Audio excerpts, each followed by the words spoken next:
live. We gotta let people come in anyway. But my We're 30 Jeopardy seconds theme. early. No. But Nope, no, my no. but my Jeopardy theme. Yeah. So I think that's minute. Yeah, they get a minute to to write their answers down. Quill is here. Does that mean we can start now? I think it means we can start now. Quill's here. We can start. That's what it means. Pretty much. Yeah. Well, previously on Pokemon Dungeons and Dragons, our heroes, after having bad dweems, disembarked on supposedly the island where the Tree of Life is.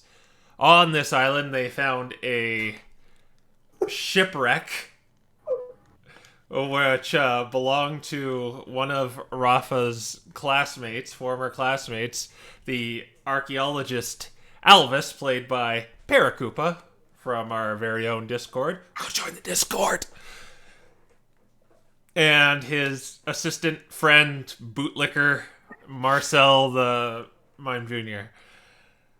After solving some, or actually, after signing some contracts, one of which was not signed by Raffa, they disembarked into the jungle where they had kind of a lost woods situation where they just always ended back up at their camp. But the Dark Heroes assisted with the thanks of Sora and Audric, I think, seeing some You staircase. think?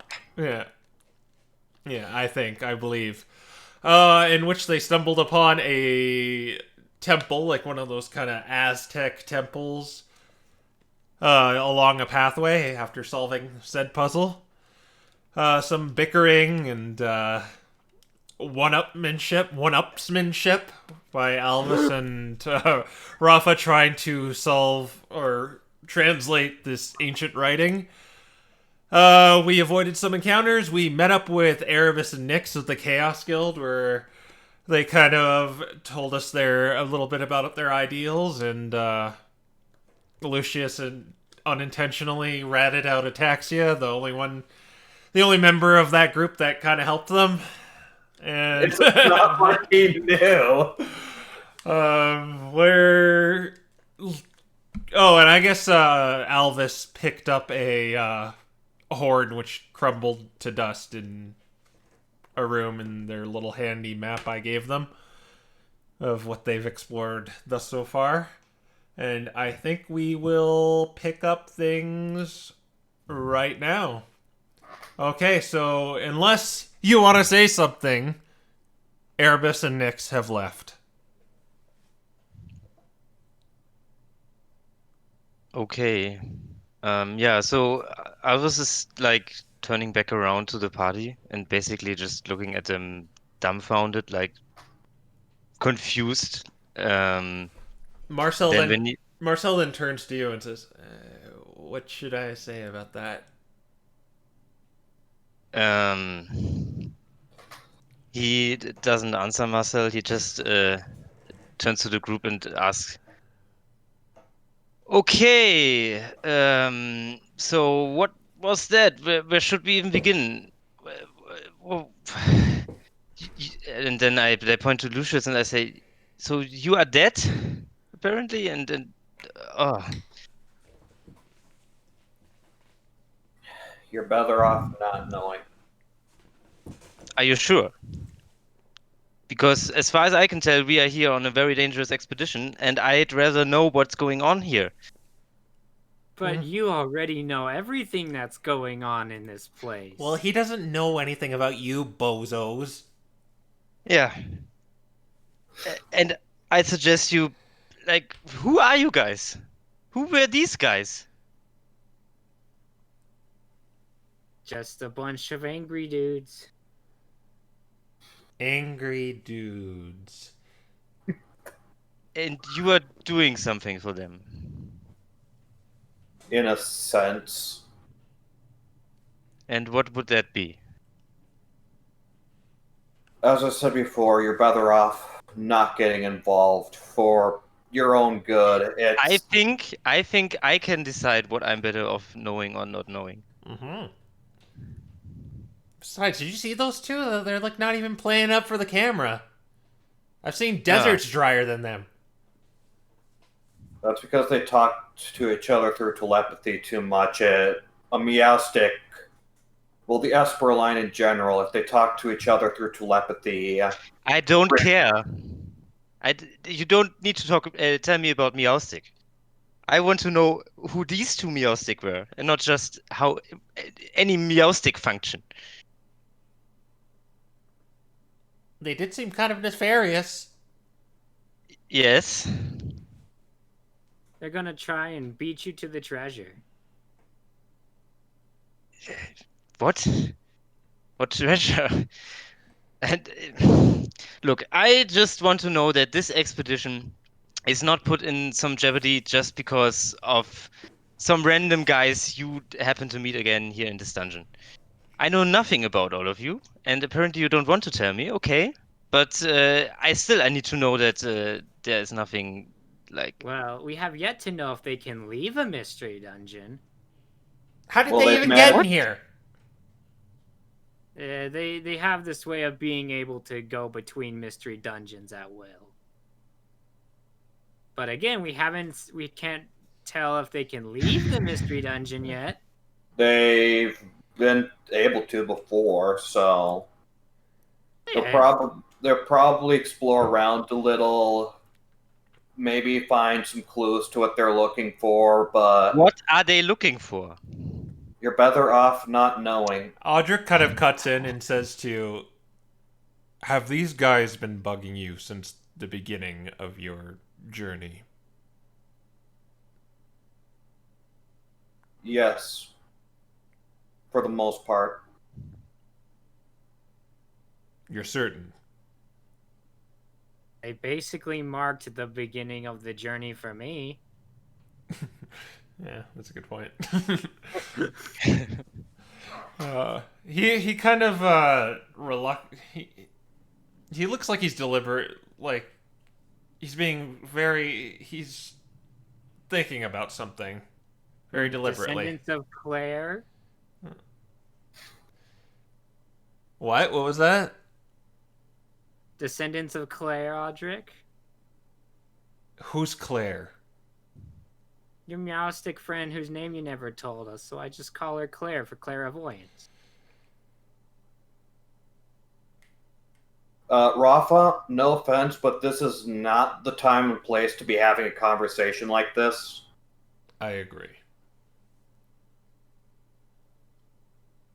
We should instead focus on traversing this dungeon, not on the myriad of questions. Don't forget, we're all still in a dungeon and still in danger. We don't really have time to be chatting about things. We should find our way out and then asking questions. All right, but as soon as we leave this dungeon, I want to know the answers. And if there's anything I need to know that could cause danger to this mission, I want to know it. And I want to know it now. As far as I'm aware, there might be some others around there. There might be some others of them around here, maybe. We Who don't. are they even? They called them. I think they called themselves Chaos Guild. What name is that even? Okay, let's just move on. You know, yeah. Yeah, you can just, if we do see them, just let me do the talking. But otherwise, they're not antagonistic against us necessarily, so we should be able to go without worrying about them too much.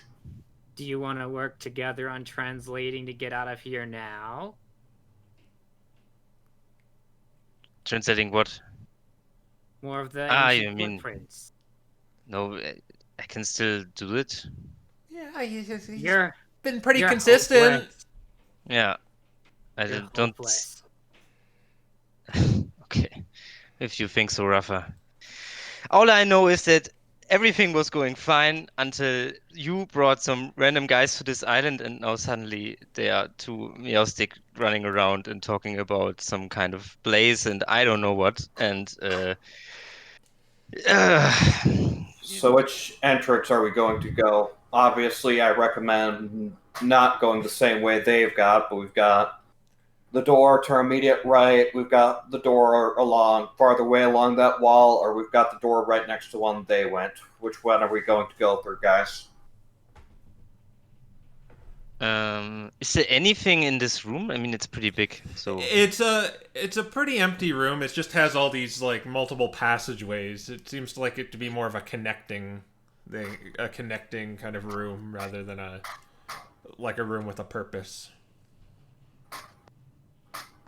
Whichever way they didn't go. Well, that leaves us 3 options. I suppose we'll head through the door to our immediate right and start there. Okay. It is just it's kind of like a stone door that you just push forward. Who wants to do that? wait. Check it for booby traps. Yeah, I'm also checking for traps. All right. Do an investigation. Elvis, I guess you're the one doing it? Or is Raffa doing it? No, I'm faster. Yeah, you just kind of cut it and head in front of her and then... Yeah! Yeah. There you go. Guess getting that is, it's good luck. Okay, so Rafa's about to go towards this door and there's like a pressure plate right under it that you kind of see. It's kind of raised the tile. And you kind of like stop her like, Yeah, Rafa, you need to be more careful. I know you like to touch things, but yeah, this is clearly a trap. Yeah. Okay, so can you describe once again how exactly how does it look like? The pressure plate or the... Yeah, the whole situation there. So yeah, like this kind of stone door just pushes forward, it looks like. And like at the foot of this door is a tile that's raised up that you suspect is maybe a trap. Okay.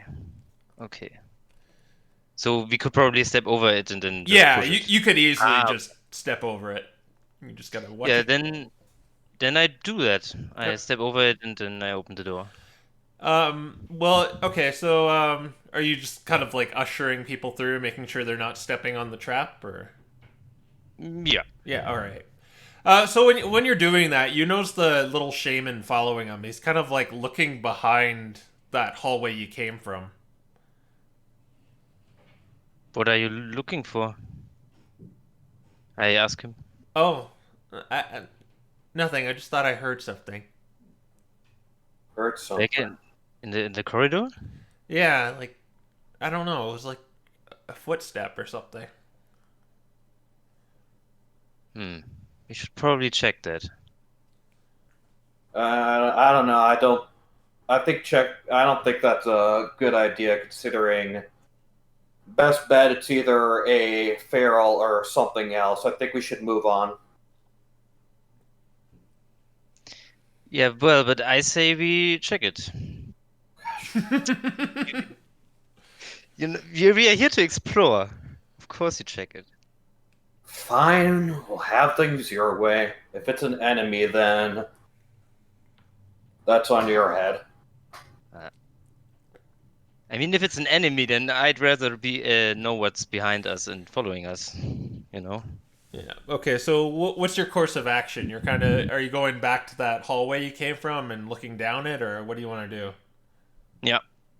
I'm like looking around the corner, seeing if there's anything there. All right. If you're do an investigation. All right. No. The shaman's clearly hearing things. All right. There seems to be nothing here. We can move on. Yeah. Better safe than sorry. Lucius is gonna glance down as well. All right. Let's see. My first roll. Watch it be terrible. Yeah. Seems fine, guys. Yeah. Are we trying to hear things? Okay, Adam? and then I go back to that door. All right. Everyone's, I assume, just walking over the pressure plate. Yeah. Yeah. All right. So you go into it leads into a hallway that kind of turns around. Go to go to battle map mode. Whoop. It kind of it's gonna be pretty crude. It kind of like goes like that and turns down. So you're kind of like here. All right. You're here, and then this hallway goes like that. You want to turn the corner? Or are you checking anything? Into Mm, the corner. yeah, but does this corridor look different than the other corridors? Guess No, not, right? it still has kind of like the vines growing out of Oh. the side and scones on the. Yeah, then I think we will just turn the corner. All right. Yeah.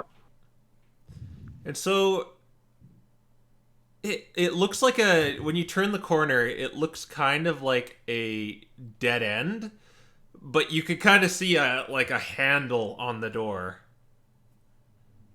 Or a handle on the wall, sorry. All right. I wonder if we Inspect. should... Check for traps. Yeah, but I'm doing the same and I'm faster. Of course. No, I'm Oh faster. no! Yeah, Rafa cuts ahead of you and examines that door around the area and does not find any traps. Right, that means that I have to touch it. Yeah. You gonna slowly open the stone door or wall door? Yeah, open it a crack, see if there's any lava or whatever in No, there. you open it slowly and it seems to be an empty small square room with a door on the right. That's a pretty big, small room. Well, it's the sake of okay. Small room with a small happy little door. Oh, don't But- criticize the DM's art. Yeah. Street. Yeah. So it's just like an empty room, it seems like. So like if just by looking around it, it looks empty, nothing special, nothing at all. Well, how are you just like looking around it? Or are you searching around it? Lucius is gonna search around it. So Where are you searching? Like, what do you mean by where am I searching? Like, are you searching the walls? Are you searching the floor? Are you searching the ceiling? This room doesn't have anything Does this room have anything distinguishing? No, it's just like a really empty room. It's oddly empty, actually. It's like you feel like there maybe should be something in here. Lucius will investigate the walls. All right. Anyone else doing anything? yeah, I'm looking up at the ceiling. I don't know why I have this feeling. All right. And Rafa? Well, I guess that leaves me with the floor. All right. So, Lucius, you're searching the walls. When you search the walls, Lucius, you get the feeling like that was a secret door, but you went through the other side. And Alvis, you don't really see anything on the ceiling. But Rafa, while you are investigating the floor, you bump into something in the center of the room. Something that's not there. Time to really touch it. What does it feel like? Well, it's when you feel around it, it feels like kind of like it feels like it has two like long things sticking out of each corner, and it's flat on the surface. Except it has on the as you feel around the top, there's kind of this there's something like a long stick, and there is something else. There's something that's I don't know how to really describe this. Kind of like a cone, kind of like an ice cream cone, but it's kind of bent a little. What are you doing? Yeah, you see Raffa doing pantomimes right now, and Marcel says, "Hey, my uncle can do something like that." This is where Rafa's gonna show off and going to climb up on the ledge so it looks like she's floating. Yeah. Whoa, whoa, whoa! We've got some paranormal activity here, sir. Sora, Elvis, do you guys see anything? Or not I Elvis. see- Sora, Audric. Sorry, I meant Audric. Besides the floating Litten, no. Huh. It's odd. Rick.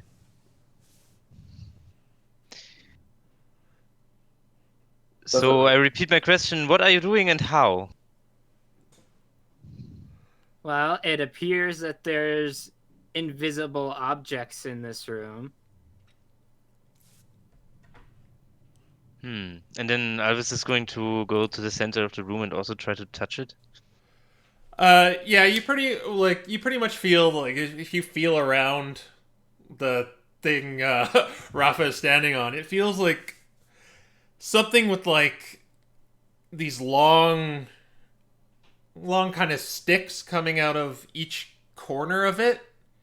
It's kind of like a flat square surface on the top, and on this flat square surface there's a stick or something protruding, and there's also something in the shape of kind of like an ice cream cone, but it's kind of bent a little bit. Interesting. I'm going to assume that they're fastened to the column or whatever. I mean, you're the one in position to figure that one out.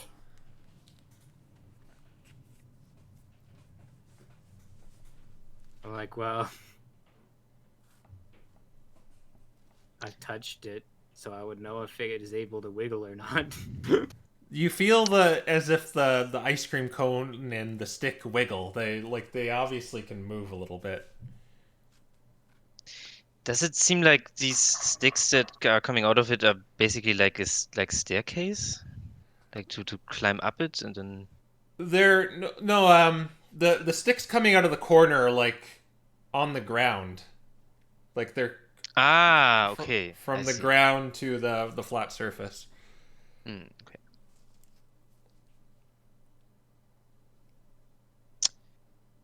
I'm gonna just say it's probably a sword and a shield. A sword and a shield. Or it could be a lever and a gear. That's another possibility.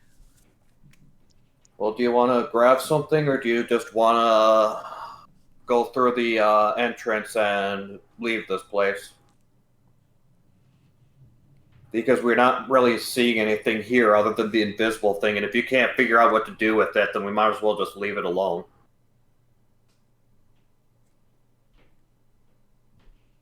Am I able to carry the invisible shield? The ice cream cone shaped thing? Yeah. If you try to grab it, but it's stuck there. Alright, so it can wiggle, but it is fastened. Yes, it feels like it's fastened. Alright, then that means we must continue to the next room. But there's also the something also wiggles as well. That thing coming out of the flat surface. The stick, the sword, whatever it is. Is the stick maybe like a lever you can pull? Should we pull it?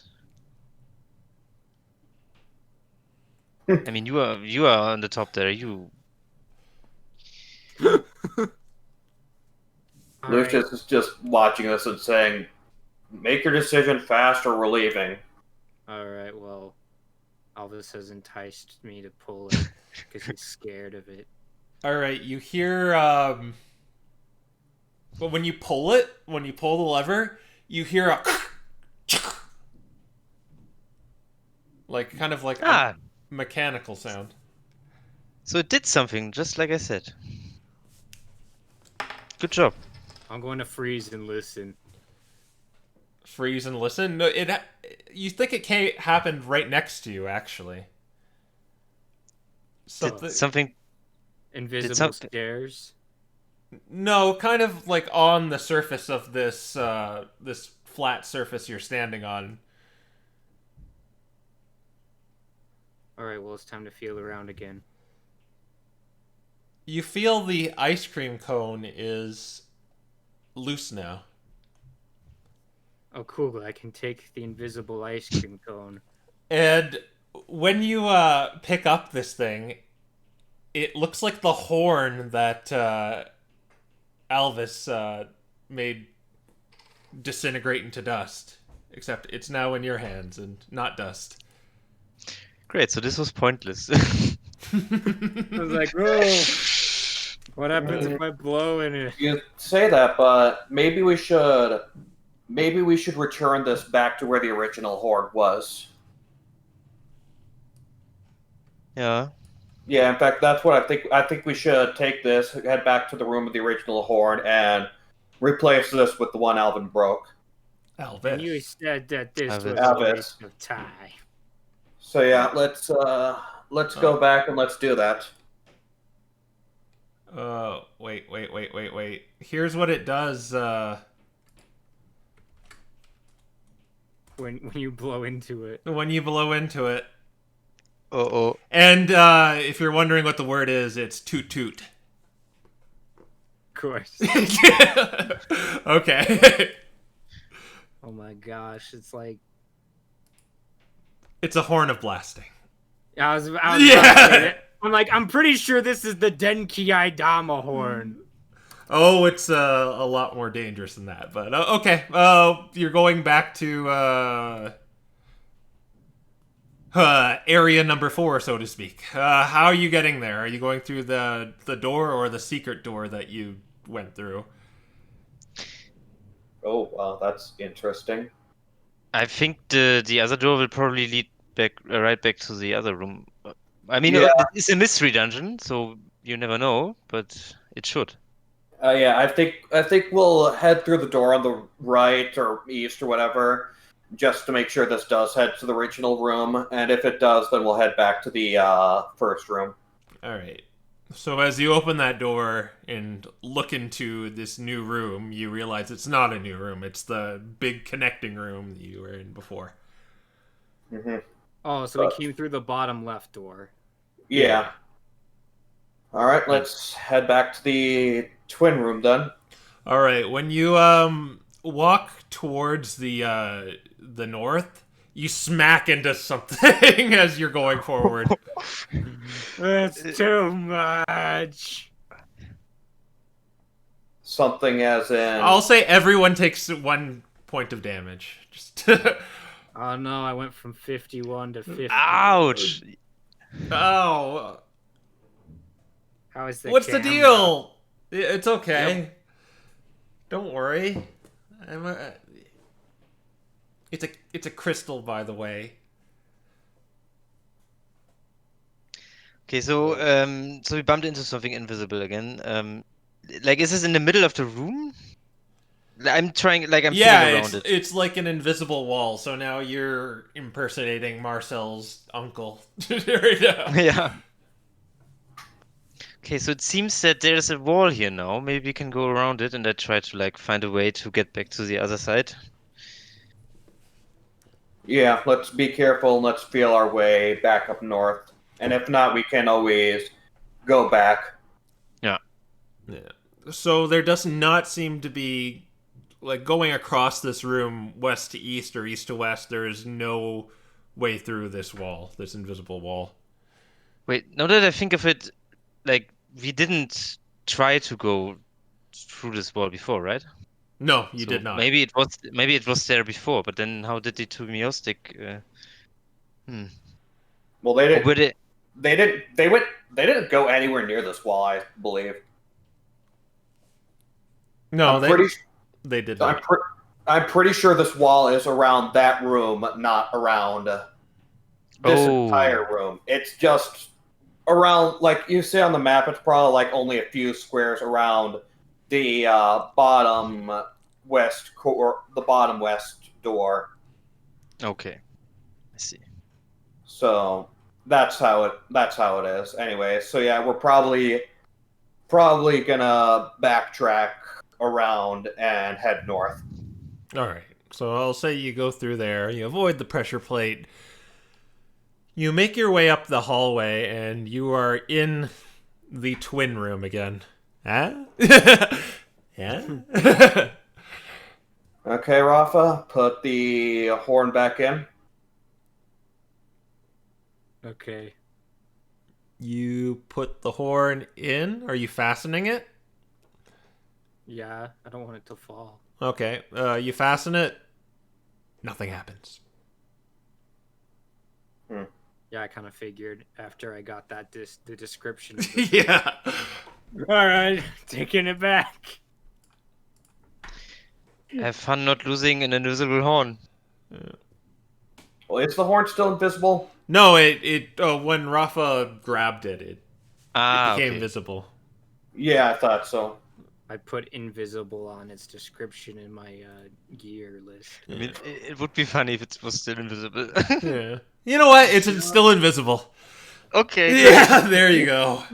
I was gonna put in parentheses, just put the in parentheses. Yeah. Yeah, don't lose it. Well, I would have recommended doing that, but I suppose if you want to keep it, it's your choice. We want to keep this. We want to keep this one. Well, there's a 20% chance you don't want to keep it. We'll see what happens. Hey, listen, it's my best plan against he who must not be named. Anyways, let's head back into the main large room and let's head through the straight south. The not the one they went to, but the one right next to it. All Yep. right. Well, let me pull up my map here. Okay. Yeah, you make your way through. You go through the secret door and to the other, to the same room essentially, and you end up on the other side of the wall. Yeah, but before we reach that room, I think trap checking is in order, considering there's been something in front of each of the doors, so it Yes. makes sense to check.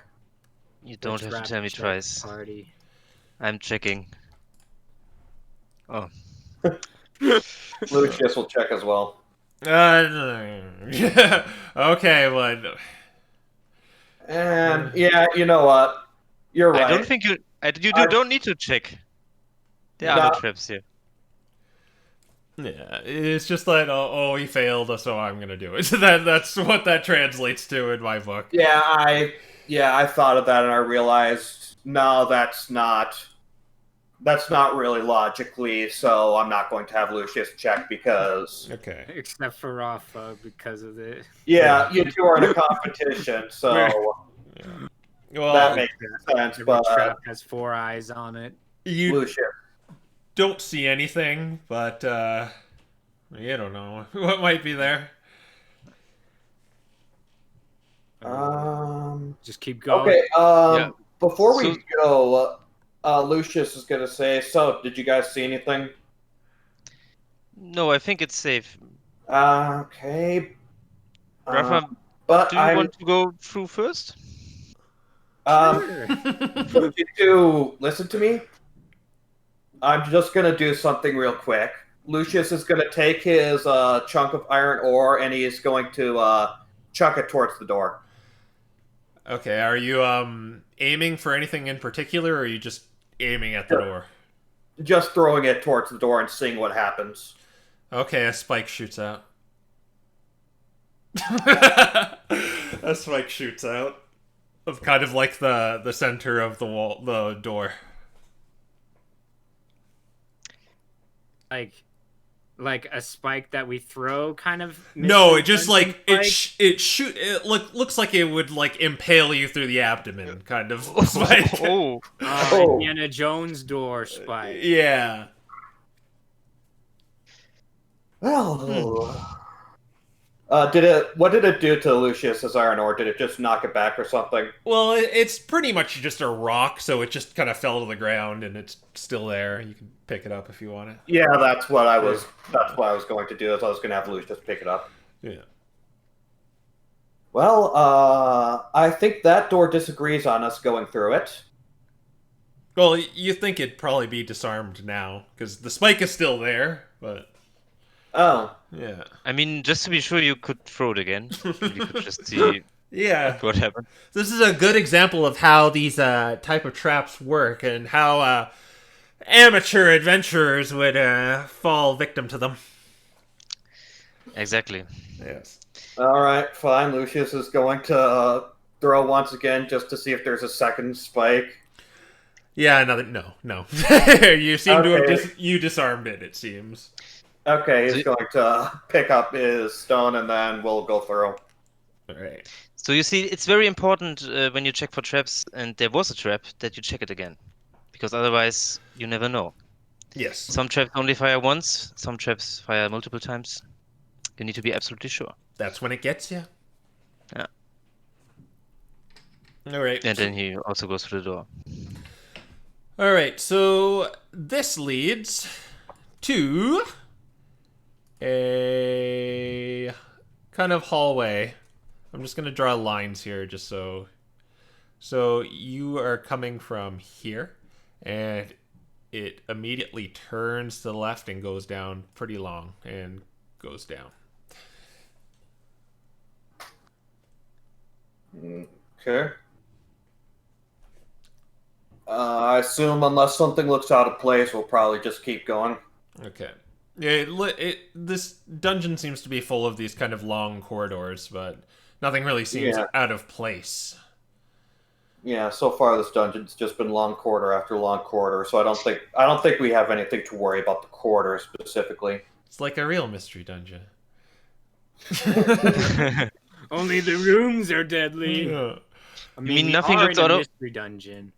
Nothing looks out of place except for the invisible walls. Yeah. No, the invisible walls definitely look like they're in place. Oh. And so it turns on itself and goes like that again. Are you just going forward? If there's a door Yeah. there, we're checking it. It seems like there's a door like way over here. And this extends to over there. Alright. I'm gonna look at the roof of this hallway. Oh, jeez, you're like getting me every time here. There's what seems to be like boulders attached like on the ceiling, and they seem to be attached to a tripwire.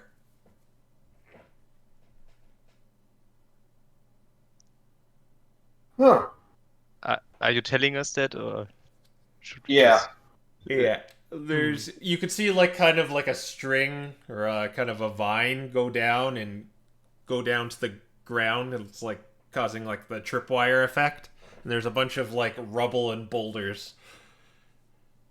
So if we pass, like, is the vine something we can pass? Yeah, Or is the yeah. vine, like, If you were not paying attention, you'd possibly catch the tripwire and all that stuff would fall down on you, making the passageway useless. okay, then yeah, we'll avoid the trip. Now that we know the tripwire's there, we can avoid it and keep going. Getting all my traps. You're not even rolling investigations for them either. Okay, so you get over the vine and you're at the door. What do you want to do? Check the door. Yeah, now you're like super paranoid. We check all doors. All right, are you just investigating this, or are you looking for something Yeah. so specific? Yeah. I'll give Lucius and Raffa inspiration just for finding those without I roll an investigation. Ooh, nice. Yeah. Cool. All right. So Do you want to roll an investigation, or do you want to possibly look somewhere specific for this trap? Does it look like a normal door? It looks Is like there a anything out of- It looks like a normal door. Yes, it just kind of the stone doors you've kind of encountered.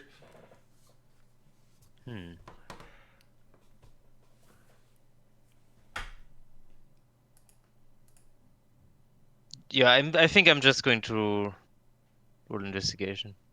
All right, then roll away.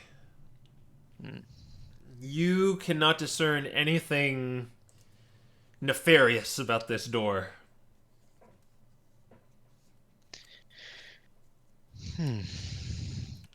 Seems good enough to me. Yeah, seems fine. Seems good enough to me, says the person who didn't roll for it.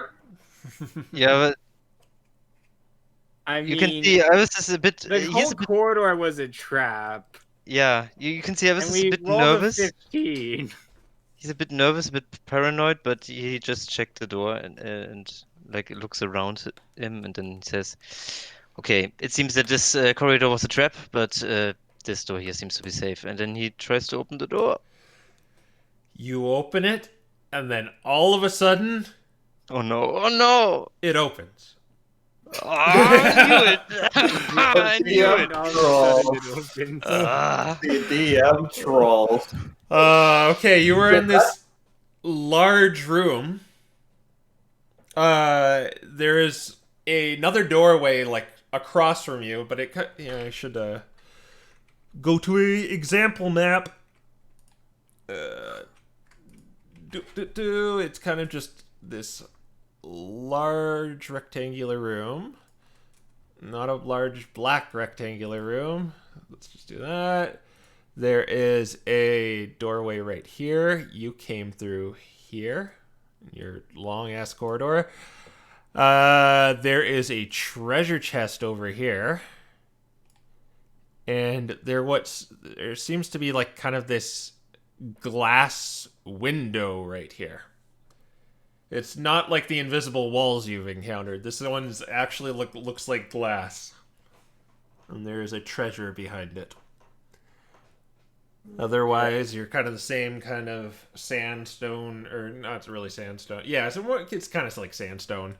Sandstone room with You did this on purpose. yeah. I know exactly what you want us to do. Can we have Henry use Denki Aidama and save us from a terrible fate? Yeah, I assume there are no footprint runes or anything. No, Like, there are I would not. Probably look around. Okay. Maybe there should be some that say toot toot, but Oh my.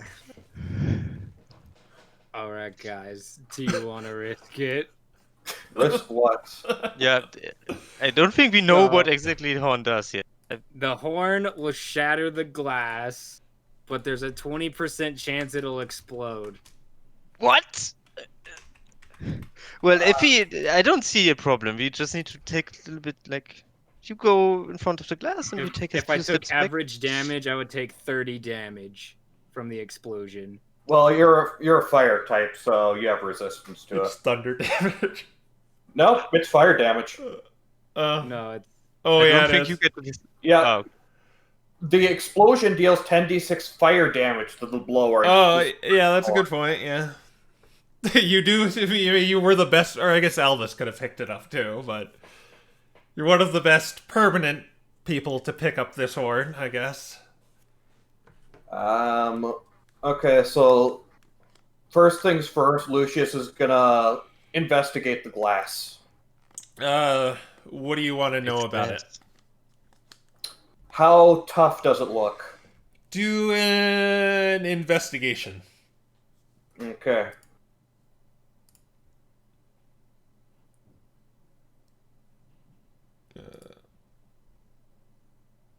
You can't tell how tough it is, but it's pretty thick. Okay. anyone got a I- lightsaber. Alvis is just knocking at it. How do you reckon we get to that treasure chest, sir? Well, I think the only solution is in Raffa's hand right now. Raffa, you know what to do. He points the crystal at you. You want to get that away from here. I want to get what? If the camera's in the same room as this horn when I use it, the crystal will shatter. Yeah, we should probably take a few steps back and shoot it from the corridor. You're welcome, Alvis. Oh, okay. I guess this will be on. Okay. He goes and walks in the corridor and shuts the door. No, no. Don't shut the door, then you don't see anything. If you open the door, you'll hear everything, and you have the same problem.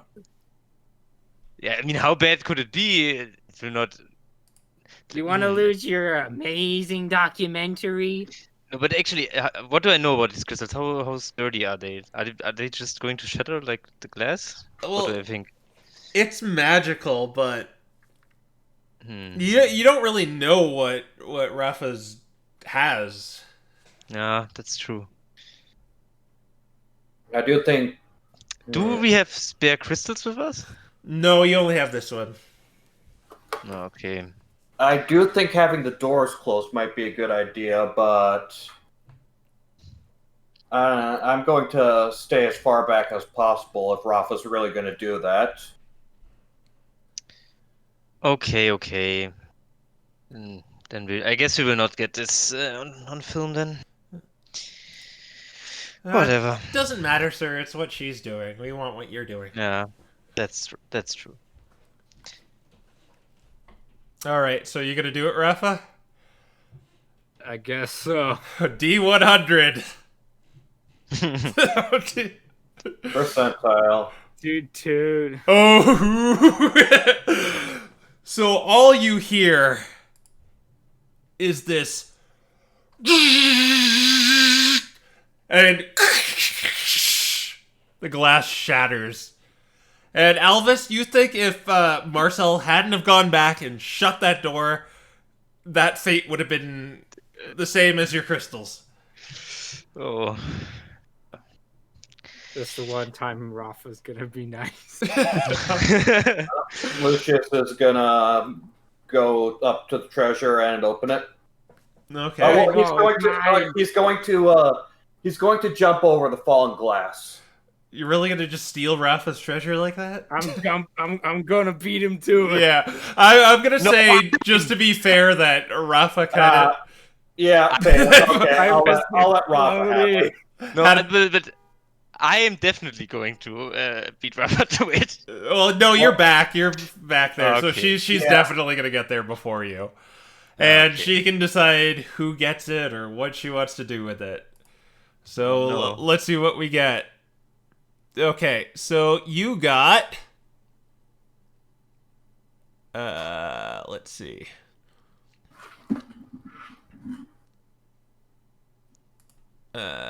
Just wait. Finding a... Okay, that's actually fitting. I'm using a random treasure generator, and you get a potion of invisibility.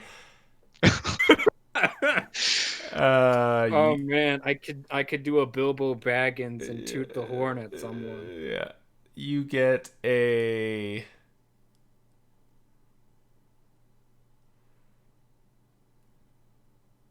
potion of resistance cold. So how that will work is you're basically immune to it. Okay. You got a scroll of read minds or detect thoughts. Ooh. You got... Yeah, I loaded this chest. A scroll of misty step. Ooh, that's really nice. +1 leather armor, which is whatever you want to make it to be. And you You get gold too. You get 200 gold. It's going in the 2x money chest. Oh, yeah. 500 2x. 500 silver. Or let's just make it 50 gold. I don't want to do conversion rates. And why not? Let's give you one more magic item. It's 250 gold? Yeah, so Total? you got 250. And you got... Oh my god. An immovable rod. Oh my god. That's a treasure generator for you. It's like he never left. Screw you, Rodney. We got our own rod. And there is a door that leads to that is on the other side of this chest too. I forgot to add. Oh. It's right here. So you could maybe give those to someone or keep them all to yourself. I'm definitely giving the read mind scroll to Lucius. All right. It's detect. I should tell you, the way spell scrolls work is that I know you have to. It has to be on your spell list, but I'm saying screw it. You can just use it. Oh. And it's garbage after. okay, so you can use it Yeah. once and then it becomes garbage. Yeah. Okay, Yeah. Detect thoughts. all right. Yeah. I'll put that in my inventory. Okay, so I was just going up to Raffa and ask, so, what was in the chest?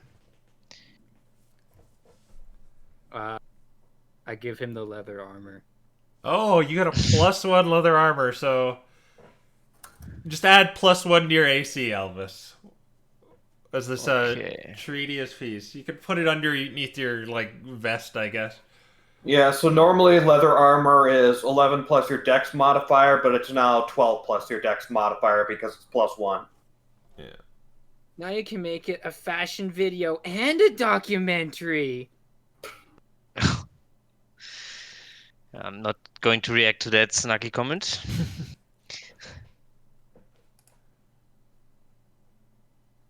But this is the light armor, right? Yeah. Yeah, it's light armor. Okay. We should probably give Sora the cold resist potion, huh? Oh yeah, that's a good point. He'll thank you for that, and he'll stuff it in his little bag he has. Back? I remember the last time we had a cold room. That went terrible. Yeah, you fell down.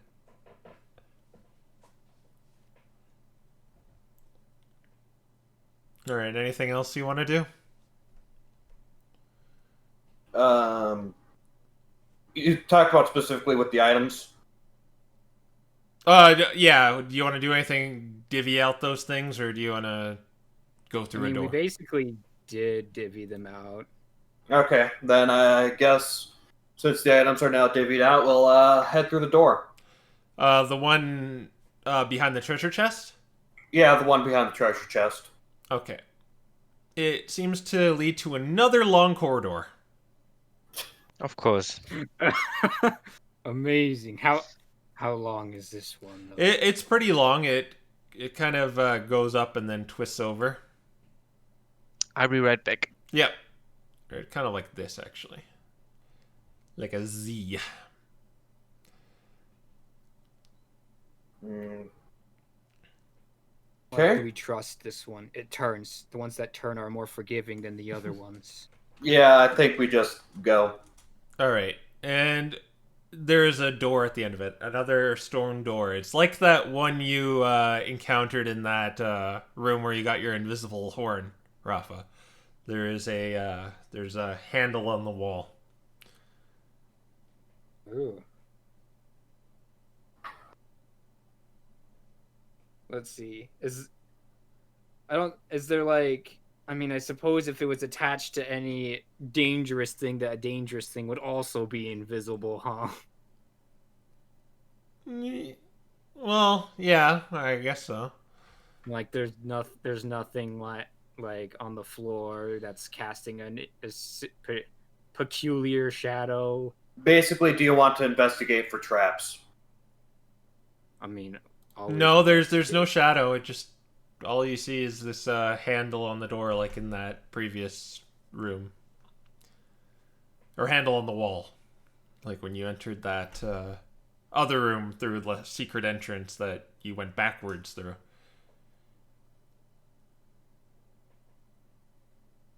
I guess we'll just open it up a crack. All right. When you look in, you see a familiar room. There's a table with a pile of dust on it, and there's some footprint writing. It says "twin" on the. Okay, so we're back to the twin room. Except it looks like you went through a secret door from the other way. I'm back. So now we should be paranoid about secret doors everywhere. We're back in the twin room. It's almost like you could have got that treasure chest without blowing the horn. Yeah. Yeah. Well, the good news is we didn't explode. Yeah. Yeah. So, do we want to head back to that room, then take the northern door? Then. You mean with the? Yeah, the the blast room, and then take the northern door since we didn't take that. Yes. Okay, that's what we're gonna do. All right, you go back through there, you wind your way back, and you're at this door that leads north.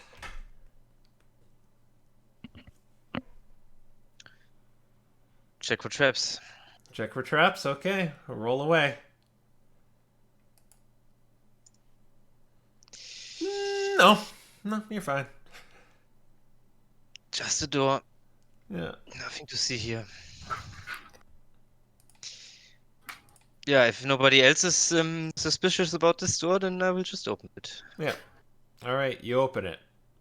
You're lucky because there's no trap there. Okay, but when you open this door, you're in kind of this. It's a big change of scenery here. When you open this door, you're kind of like in this enclosed kind of like pyramid-like temple area with all these closed quarters of scones.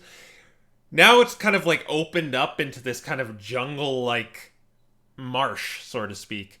There is you could see like a door over to your left. We'll make a big square here, an even square. There is a door over to the left that kind of looks like it leads to more temple.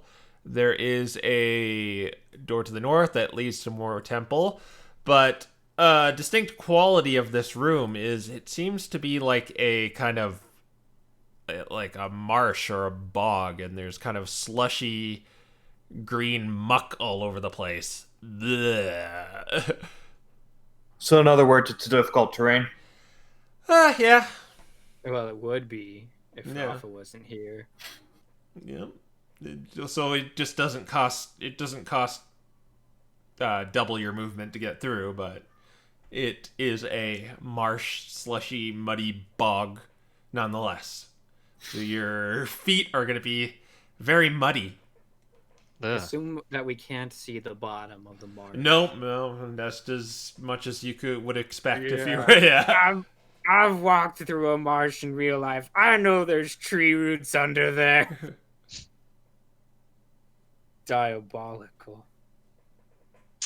And we came in from the bottom, right? Yeah. Oh, yes. Shoot. Sorry. Yeah, we came in through the bottom. There's a door to our left and a door to our north. Yeah. Okay. A door to your west and north. Yeah. You could. Equidistant. I always get east and west mixed up. Yeah. Do both. You do could. both. You could easily access the left door without braving the bog. I feel like we want to go north, but that's going to be difficult, all things considering. Well, we could check the other way first, and then always come Yeah, back we here. could just peek through the door, because I imagine that the path of most resistance is probably the best path. Yeah. Yeah, it's video game logic. Yeah.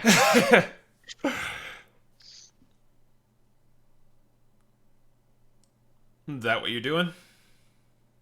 Yes. I guess. All right. There's a the door on your left. You just opening it? Gotta check it for traps. Yes. Oh wait, Elvis said yes. You just opening No, it? no, yes. No. Yes, Well, and we are he has checking to for be traps. checking for traps. Okay, yeah, roll away. Yes. All right, that's a good roll.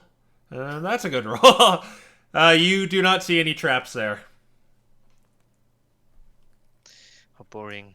All right, we gotta open the door, peek into the room. It's a big surprise. A hallway. That snakes in.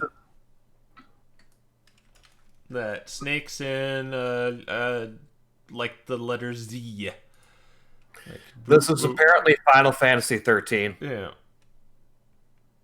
Or Pokemon Mystery Dungeon. 13. We don't know what happened to the other like 9-5 games. It's kind of like that. Do we want to go down this hallway yet? Or do we want to check the other way first? I feel like this hallway will lead us straight back to the center room, but if you want to check, we can. But if I were to guess, I'd say this will reach us to the center room, and I'd say going through the bog is our best bet for progress. I just want to mention that specifically mentioned we were going to get muddy paws, which means we will leave a trail behind us. That's a good point. So maybe we should check this way first. Yeah, okay, we'll check this way first. I mean, we can just go back. All right. Fully. So you get to here, and there is a door right here. You know what that means. So you're going in front? The Yeah, and floor I'm is checking lava. again. What was that? The floor check- is lava. In front of the door? Yeah, I think. Sorry, Firelight, can you let Paracoop talk? Yeah, I was just saying I'm going to check for traps again. All right. You're checking the floor? Yes. Okay. Well, if you're checking the floor, you'll see a pressure plate there. Oh. Yeah. Lava, but it's a pressure plate. right in front of the door. Okay. So there's a pressure plate here again. We should probably avoid it again. Just Okay. like in the other room. And then I step over it and open the door. The door is locked. Never mind, we cannot go this way. Gosh darn it. We had Rodney here, he'd be able to open this door easy, but The rain. I mean, we could try the horn. No. no. We want to open the door, not break the door. But if we break it, it's open too, so... I mean... I assume neither of you know anything about lockpicking. Actually... No. Or wait, yes. Yes. You do, but you're not proficient in it. You just kind of have them. Ah, okay, I see. Yeah. Is there a lock to pick, or is it just a stone? There is a lock to pick. Well, then I will try it. So you just do it Okay. with your dex. Lucius is also, since he's seen Rodney frequently, he's going to. Can I say I help? Can I say I help because I've seen Rodney, or would I just be giving guidance? You'd probably be giving guidance. You don't know, like, really the ins and outs of it. Okay, I'm so pretty I'm sure going to two- give guidance under the logic that I've seen Rodney, so you can add a D4 to this. So Lucius gives you a reassuring pat on the back, and you feel a little inspired. So Albus. D4? Yeah, No, after, roll your dexterity modifier Oh, yeah. plus 20, and then you could add 4 to it, a d4. All right, so 15. That is just enough. So Oh! click, click, it opens. I did not expect this to work, honestly, but okay. I mean, of course, I unlocked the door. Yeah. Yeah, and I, like, with a smug on my face, I open Yeah. the door. You see Albus kind of like nervous at first, like trying to catch the tumbler, and then he gets it, and then he's confident again. Yeah. His His smile returns. Yeah. All right, now you are in a very, very large room. You are on top of this gigantic wall, so to speak, that goes like a 60-foot drop down. And you can see there's a door at the bottom of there too. There is also like this, what you could make out as this, kind of like, it looks like a beach ball, but it looks like this very pure radiant light radiating from it, just kind of sitting next to the door. And on the top of this wall where you are, there looks like this kind of like circular holder that would maybe be able to hold this beach ball, this glowing beach ball. Oh man. Okay, guys, so let me get this straight. So there's a 60-foot drop off in front of us. Mm-hmm. At the bottom there's a door. Yep. There's a beach ball. Yeah, very radiant, glowing beach ball. And there's a hoop. There's kind of like a hoop next to you guys. Okay. So, oh, hi, Ren. I'm sorry, I overslept. That's okay, man. I understand.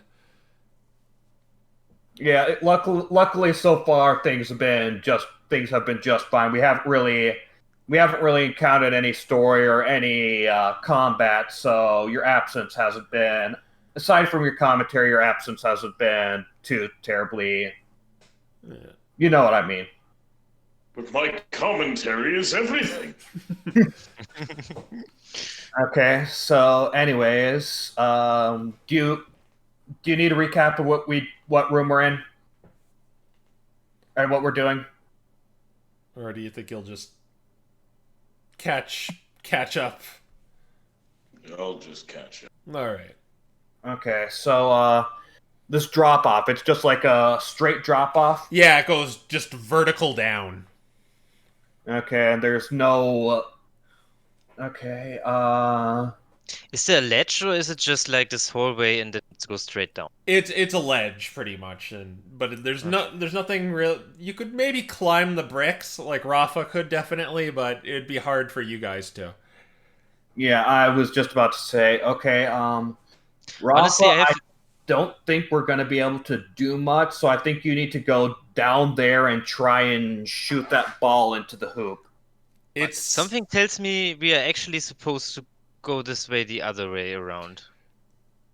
It's Like I kind of feeling we are supposed to come from the bottom and go up.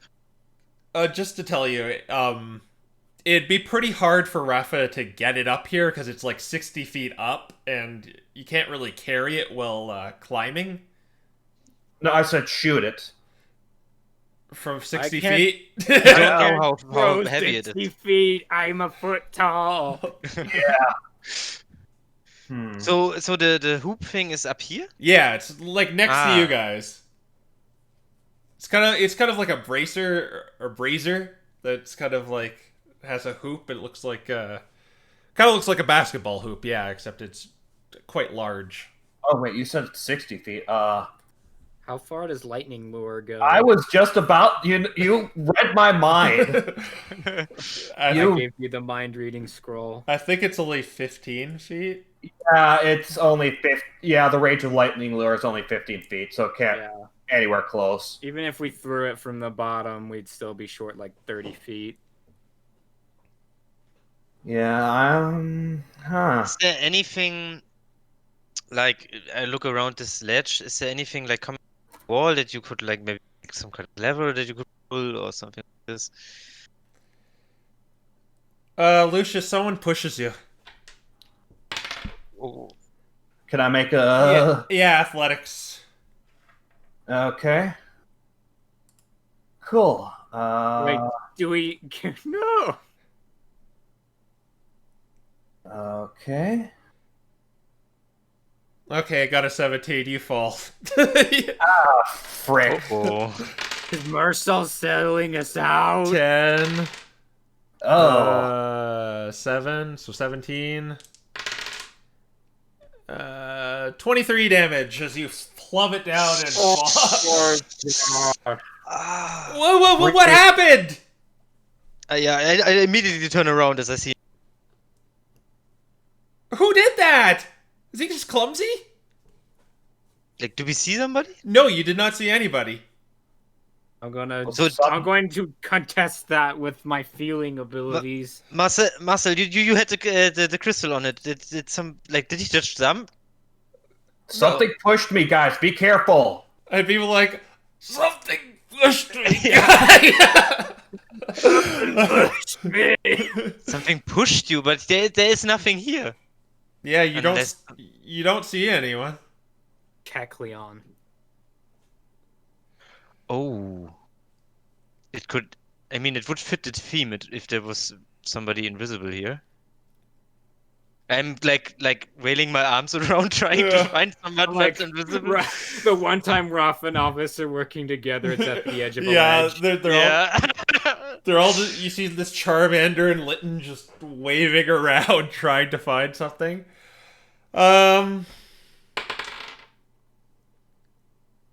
Alvis, you felt your hand brush against something. It seemed to react to it and move away.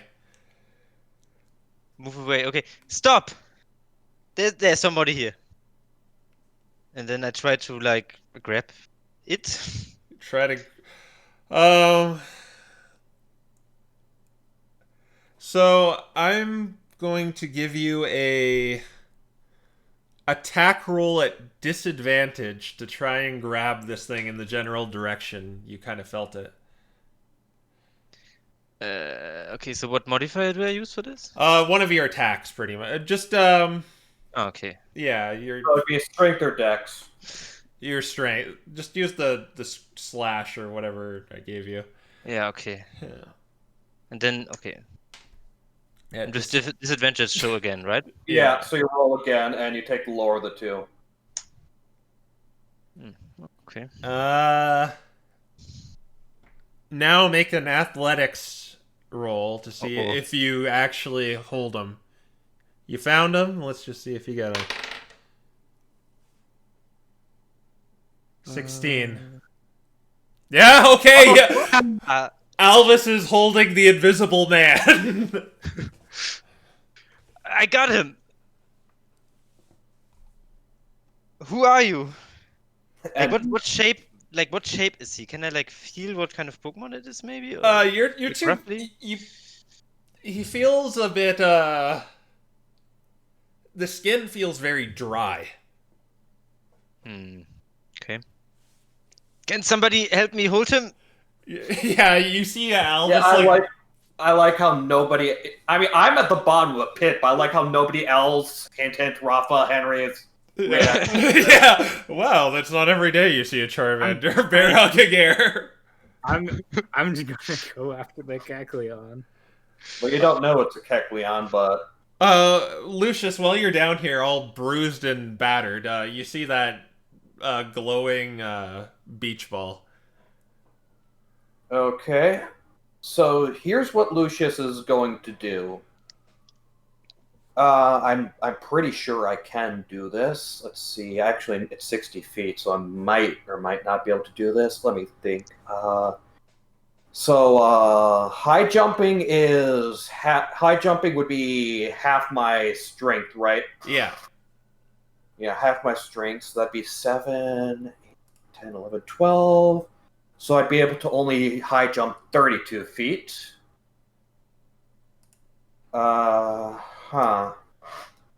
So, I mean, if you could throw the ball 13 feet, we that's could what lightning lure.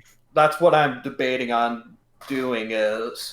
I'm debating on using the jump spell on myself, jumping as high as I can with the ball, and just throwing it up there. Okay. So just do a attack roll, and we'll see how far you get it. Okay. Let me just make sure it's that. Yep, it's that. This is gonna suck. Oh shoot! I did it in the wrong chat. Oh. Oopsie daisy. I didn't even roll it. I'll say it did get up there, but it's kind of teetering on the edge now. Like Henry, light the lure. yeah. I think we have some other things to do here right now. The fire types are wrestling the Kecleon while the bunny and the electric plug work on shooting hoops. Wait. Lightning lure. Yeah, the ball. Yeah, there's this glowing ball teetering on this like 60-foot drop, Henry. All right, let's use this here. Now, what do I roll? You wouldn't roll. It technically make a strength saving throw, but since it's an inanimate object... Oh yeah. You're Calamity Jane or some other notable cowboy or something, Henry, and you lasso up this glowing ball and pull it towards you. Yeah, this. And there's a hoop. I was going to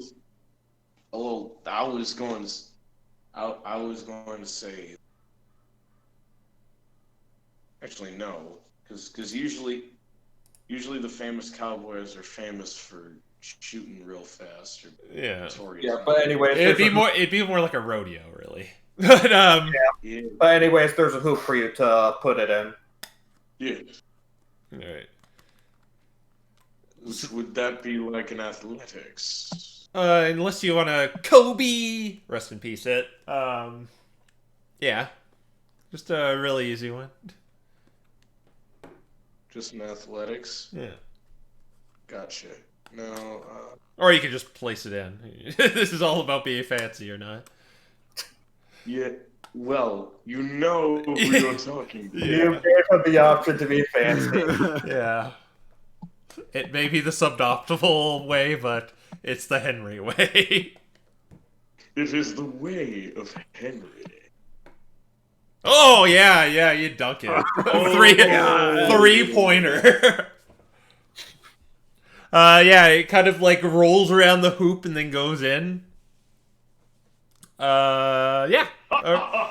It seems to, it gave off like this, it gives you the sense it activated something, but you don't know what.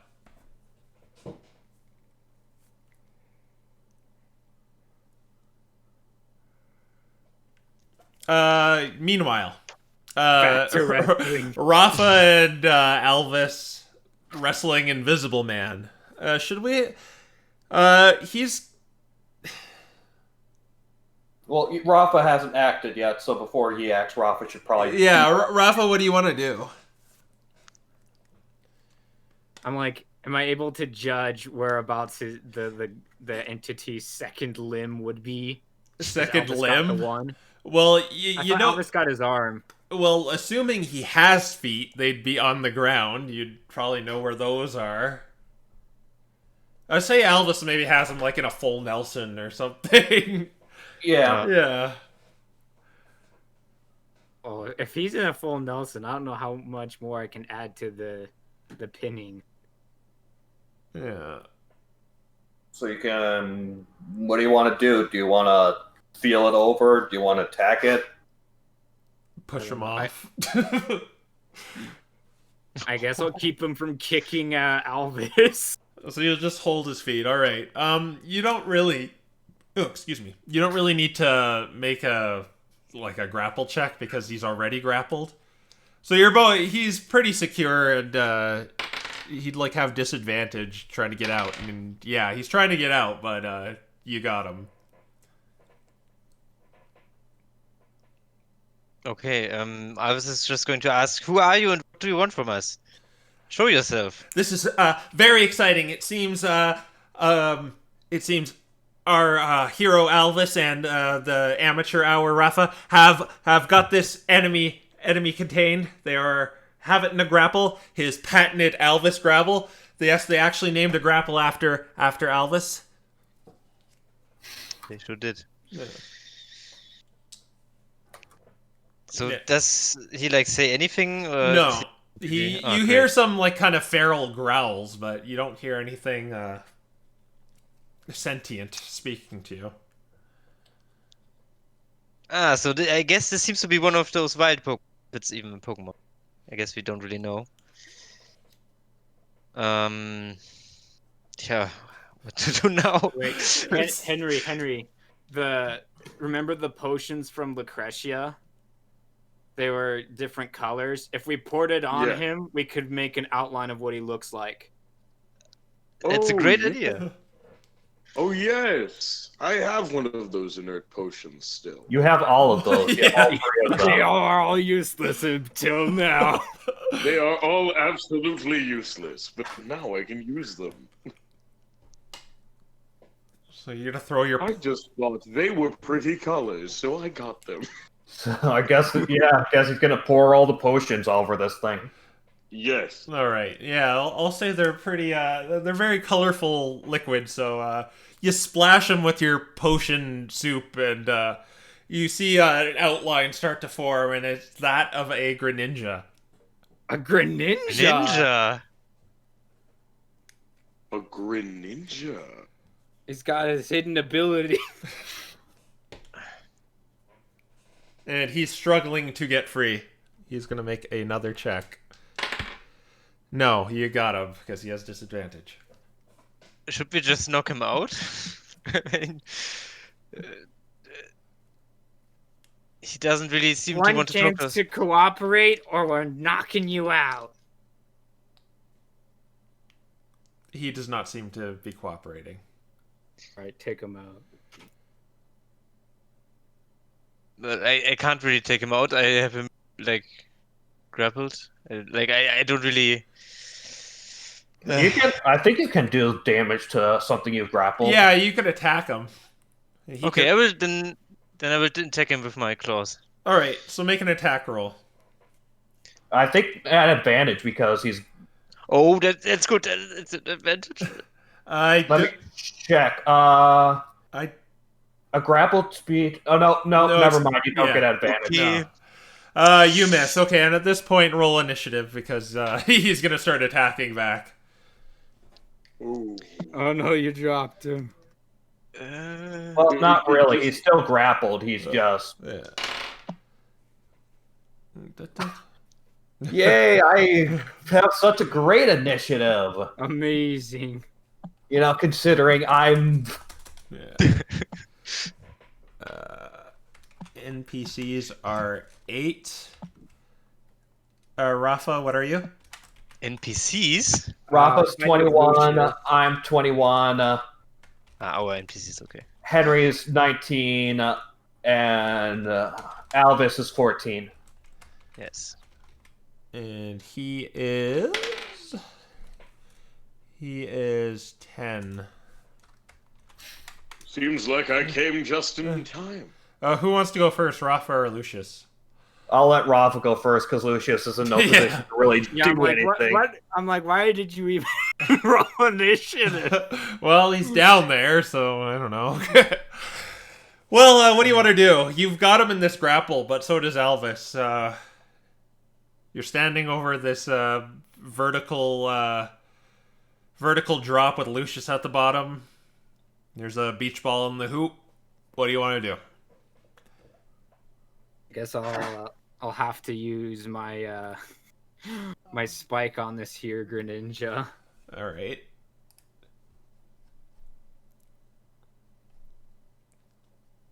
The Windows update turned all of my PDF text into micro font. I believe your attack roll is like +7, I think, or +8. Let's see, 4, 5, 6, 7. You know you've been playing D&D for long enough when you can, on the top of your head, guess what the person's attack roll is. Yeah. You miss. Well, multi-attack. Yeah. Go multi-attack. You hit. All right, let's do this. Assuming that I can still read the spike's damage.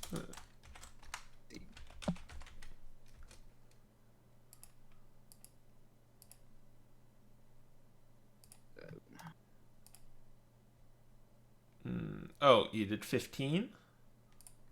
Good. Yes. Alrighty.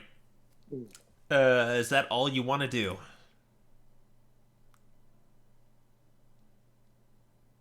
Let's see. I mean, I have advantage. you're grappling it. You're I have grappling it. advantage on my first attack because I'm a scout. That's what I was trying Oh. to read. Oh, okay. Yeah, all right. Let's It's only against things that haven't acted, which it all right, hasn't. never mind. Yeah. Yeah, but you got a nat one, Yeah. so Yeah. you still only hit one attack. Yeah. That is the end of my turn. All right, Lucius. Is there anything you want to do at the bottom of this giant chasm? What's the distance on his shield? What?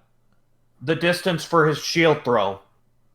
Oh, it's 60 feet, but I don't really think you could, because you can't really see what's going on up there. Now that I think about it, right?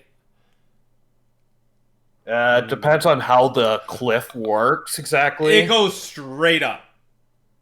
Uh, There's like no incline whatsoever.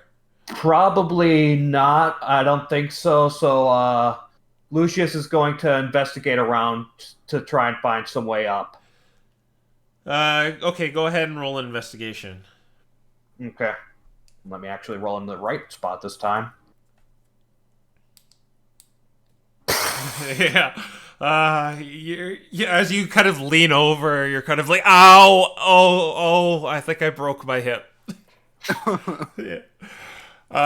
Yeah, let's go over to Henry, my boy. You see Raffa and Alvis grappling the invisible, well, partially invisible Greninja. I have an idea.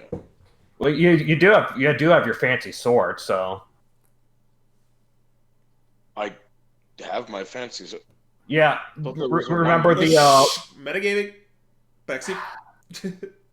I thought there was a one use only item. Oh, no, you have it forever. Oh, Yeah. I just have this fancy sword. Yeah, this is- My plan was less sword heavy, mostly because my strength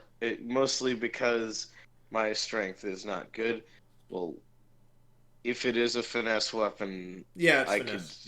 could go in. So, but still, either way, it's still an invisible Greninja. So, Well, you can't see him because of your potion stew. So, yeah. My idea is to more so if I'm close enough, I could just bestow a curse on him. okay. Yeah, you could do that. Yeah. Oh man, the curse would I look yellow bestow a forever. curse that I bestow a curse that on top of him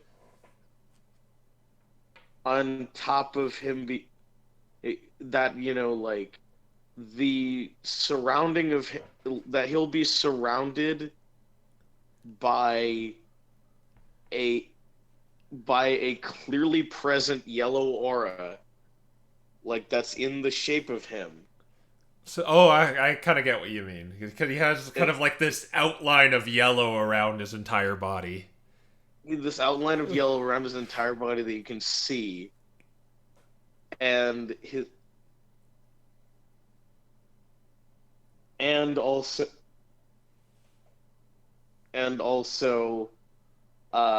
said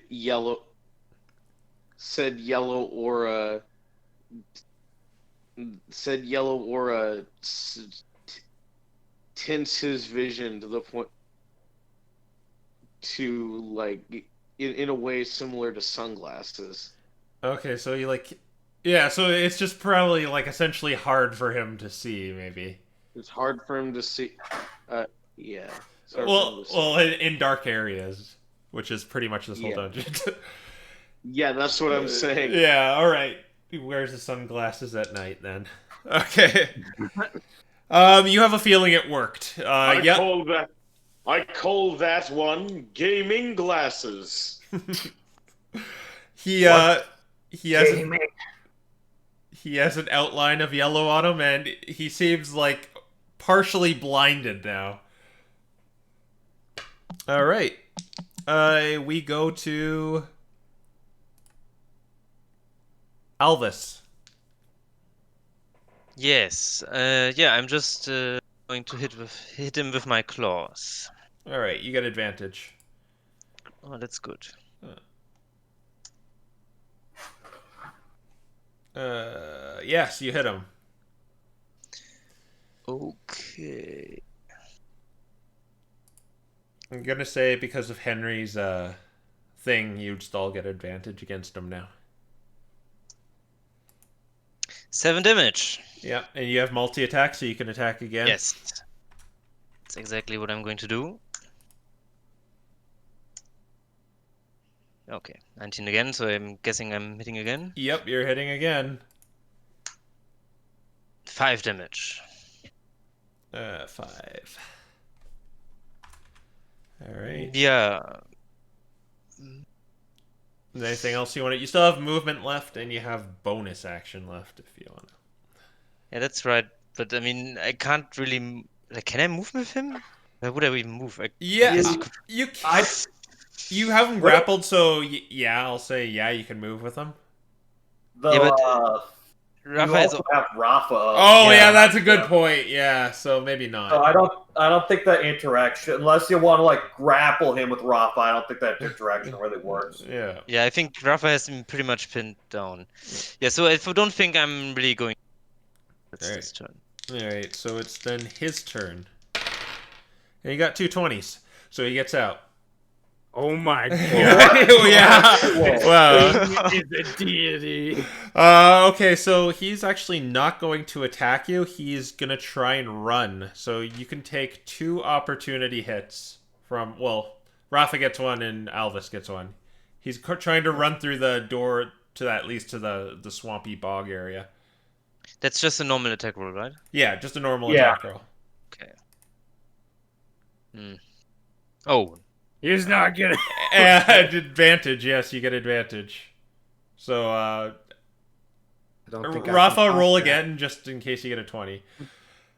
Yeah, you both hit him, so do some damage to this yellow sunglasses, gamer glasses man.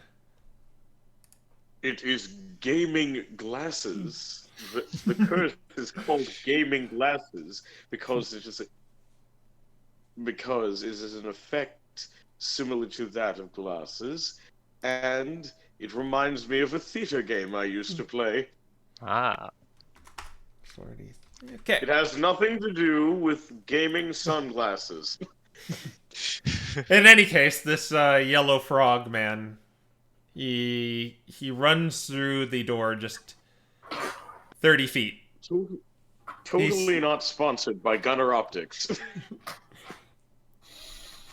Yeah, so he's still in view, but he seems to just be trying to get away. I'm going to assume that he didn't look like he was on his last legs. No, he did not. You look like you hurt him a bunch, but he's just trying to get away. If I were to guess, he's probably going to the swamp. So we go to NPCs next. They don't really know what to do. They don't know whether to pursue him or stay back, so they're just going to stay back. And then we go back to Raffa. He's still within sight because of the yellow tint he has and the potions he has all over him. What do you want to do?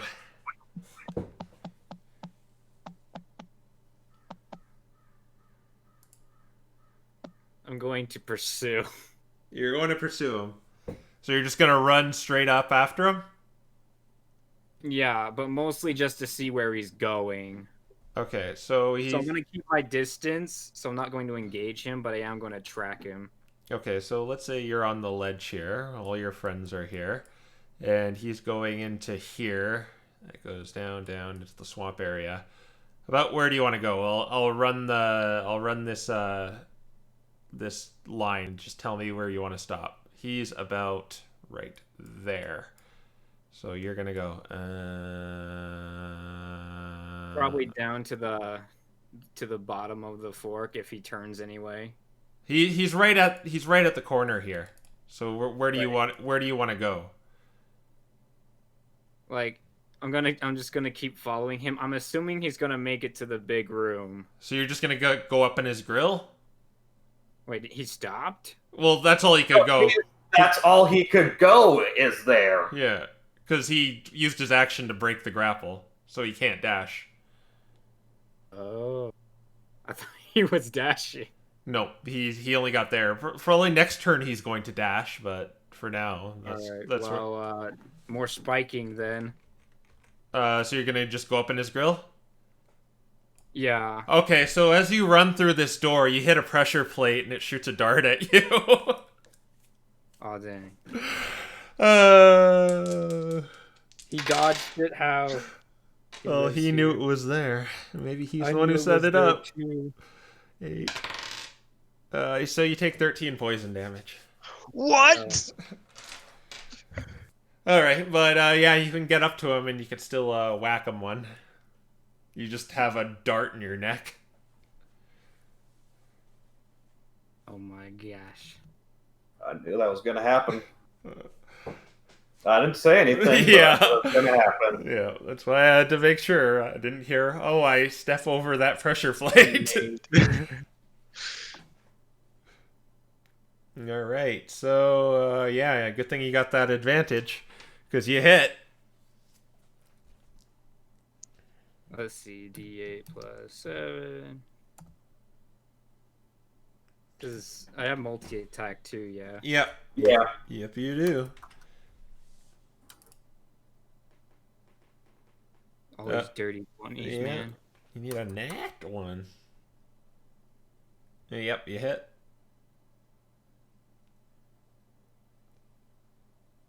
Oh, 13. How bad does it look for him? He looks like one more good hit will get him down. All right, actions. Yeah. Ah! So that means you get 2 more attacks. With advantage. Ooh, okay, you got him. Well, I guess, yeah, you gotta do. See. Yeah, might as well fish for the 20. For the 20. 5. That wasn't one good hit, but maybe the next one will be the good hit. All right, you hit. Yeah, there was the good hit. He just, you spike him and he just kind of falls over on his face on the ground. Still with this yellow tint on around him. All right, yeah, out of initiative. All right. Am I able to nature check myself to see how bad the poison is? Okay, yeah, sure. I'm like, Henry, nature is not very good, but it exists. Yeah. Henry, can you throw down your rope? Can you throw down your handkerchief rope so I can climb back up? Oh yeah, sure thing. You think the poison was just really just damage? It wasn't really no long-term effects. Okay. Yeah. That's good. Your self-diagnosis. Your WebMD. Dr. Raffa. Okay, so Lucius is going to use the very long collected handkerchief rope that Henry's created through constant uses of his hat, and he's going to climb back up. Yeah, all right. Done this from the beginning. That's how it is, Yeah. you know. This is the thing. Except you notice that one is Created missing. a long handkerchief rope that I can use any time. All right, I'll say you all regroup here at the top of this large drop. What do you want to do from here? Well, I guess for now, Lucius has no interest of doing anything else back down there, so let's head back into the swamp room, avoiding the pressure plate this time. Oh, it's already set off, so you don't have to worry about it anymore. Oh. Yeah, it's sunken in, so... Wait, but didn't we unlock the door down there? You didn't go through the door down there. Yeah. No, we didn't, and Lucius is just going to say, I don't want to be down there anymore. Oh. I'd say that's fair. All right. I guess you can check it later. Yeah. Don't want to go down there, neither does my broken arm. Okay, yeah, you're in the swamp area. You see the goopy, bubbly swamp in front of you. Did the Greninja like have anything on him? No, yeah. he was a feral wild Pokemon Yeah. from a dungeon. Why do you think a feral wild Pokemon is carrying anything on them? I don't. Just he because- should push just because- you. I don't think wild Pokemon were smart enough to know how to push. Just because the C team loves to loot bodies because I have to face sentient Pokemon a lot doesn't mean we loot all the bodies. Yeah. Hey, I didn't know if he had like a note that was like "kill the bunny." Yeah. Anyways, so how do we wanna handle this exactly? Well, I'm an expert in terrain like this, so I could go through just easily, but I don't know about you. I mean, it's not going through that I'm worried about. Raffa's helped us through difficult terrain like this before. It's what will be going through specifically. Well, we need to be careful, of course. All right. If we had rain, we would be able to ice beam our way across. You could also burn it down. You can't burn. You can't rain. burn a mark. Yeah, okay, yeah. I guess you would have to This try it interaction first. with all this. Why don't we light it on fire? You can't burn mud. Actually, do I have? No, wait. That was Rodney that had the wand of droughts. Oh, yeah. Do I have anything? Otherwise, I guess we're just walking. Yeah, before we walk, I'm feeling down and looking very like I'm trying to see if there's anything down there we see. Give me a perception check then.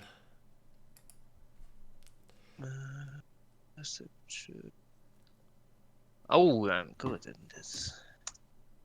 Okay, So- yeah, you definitely saw some like bubbles go up in some certain area, like a certain area.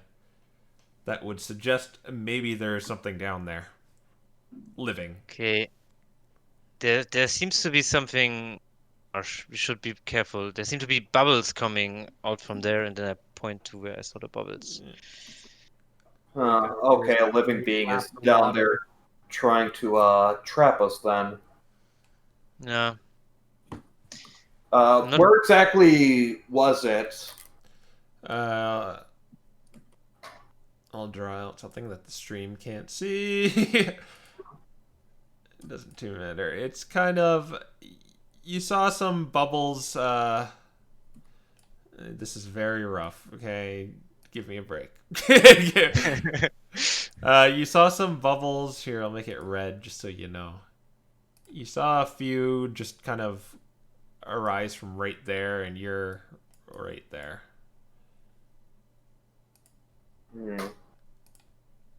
What's the distance between us and the edge of the marsh? So it's about like 5 feet. Like this area here that you can actually stand on is 5 feet, and it looks like about 20-ish feet. Okay.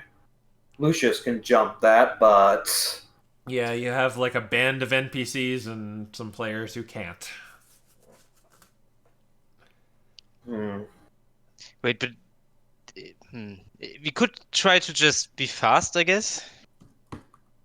I don't think... We could just have Henry slap the water a few times. Just dip his feet in. Yes. Yes, I could use my constant electric aura, something that I deem as a curse. Okay. So when you do that, Henry, you have the weirdest sensation. You feel like there's something electrical in there. Like you felt like, ooh, I got a charge, but it doesn't hurt you. But you think it maybe hurt your friends. This water feels electrified. Oh. Good thing we weren't going into it then. It's a lantern. Well, either Oh, a lantern. lantern, not since, lantern, it's pre-evolved, it's also possibly Stunfisk. That would be worse. Ah, yes. Is there, wait, no, Maybe it's one I of could, those there's, ugly Stunfisk I made fun of at school. Oh I was no. I was thinking of jumping us all across, but then I realized I don't think logistically that would work. No. I have a I have an idea, but I don't know. Marcel, do we have a boat in your backpack? I'm not sure if you packed one, like a small boat. A boat. He kind of like his eyes widen and he begins like looking. I have a 10-foot pole. I have a pickaxe. No. Wait. Do we have a very long plank? I have a plank, but it's not very long. I have a magical hat. Roll another one. Oh, you did. You got a 7 and a 3. Oh, that means I have to pull out homebrew magic. I should always learn to keep this open, but I never Again, do. I'm putting the powder in my pocket. Well, not in my pocket. In this one bag that I have. Oh, okay. So, Specific firework bag. what was it? 7 and 3. Yeah. So you pull out a very beautiful rose that complements your fancy sword, and you get some more colorful powder. Just inert, well, just normal firework powder, not the nuking powder you have. Not the nuke powder. I have more normal firework powder, but I also have we'll call it nuclear firework powder. What would happen if we would blow the horn underwater? Let me read the description. I don't think it didn't mention anything about Well, that, but well, reading this, I know what would happen, but that's if you want to try it. I'm thinking either that or I'm thinking we throw the Greninja's body into the water. Oh, that's also a good idea. Yeah. Just use it as a boat. No, not use it as a boat. As bait. Okay, well, you gonna do that? I think it's I probably. mean, I like the horn idea. I think the Greninja thing is safer than the horn idea, personally. I'm surprised Lucius is okay with this. Yeah. Yeah. Lucius was like, I have an idea. We'll just destroy this Greninja. Desecrate his body. He's probably gonna kill him, but it's a dungeon Pokemon. We've made the morality thing that he's just gonna be alive when the next adventurers come in, right? As little as I like the idea of doing it, it's a dungeon Pokemon, and if it gets us past, then it's what we have to do. So yeah, I guess that's what we're going to do. Is we're going to take the Greninja and throw it in as bait or something. All right. So you haul this Greninja over. Marcel is kind of like looking at you, Elvis, like, should we show this? Yeah, Elvis is not sure himself. Okay. I guess we can just put it out later. Yeah, we can get rid of it in post. All right, and you just throw him in, and he hits the surface like he just belly flopped, and he just kind of begins sinking down, and then you just hear this, and then he just flips up, and he just keeps flipping like he's being electrocuted by something, and he is now dead.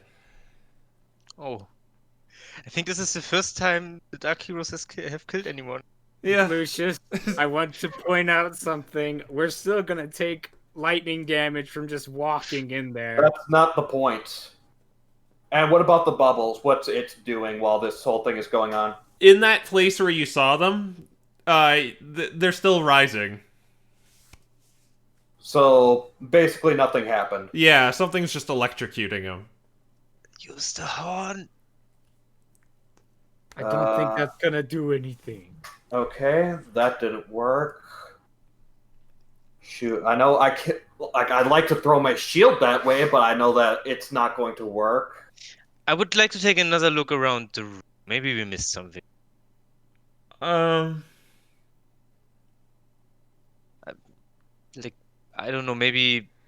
Give me of what you're investigating. You've got the swamp, you've got the two doors. Is there anything in particular you want to investigate?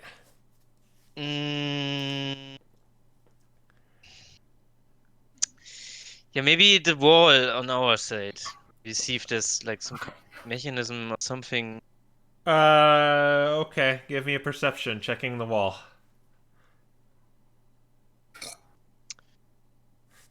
Perception was... Oh yeah, this was really... Ah, great.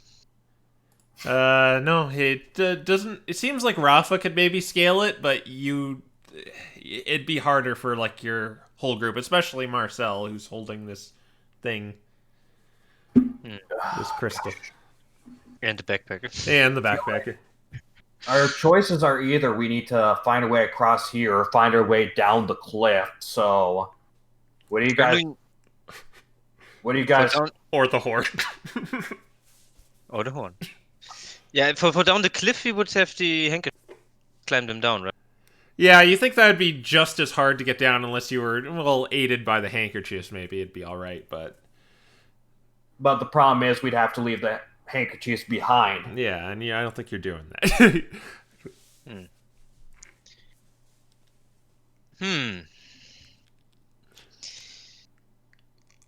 Is there any other room we go in yet?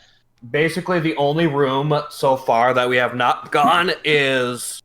We have not gone the way down there, we have not gone the northern passageway, and we have not gone all the way back through the passage where Erebus and Nyx left. That's literally... So, literally, our options are very slim, and I'm pretty sure the path Erebus and Nyx left is going to bring us back here anyway, so I could be wrong.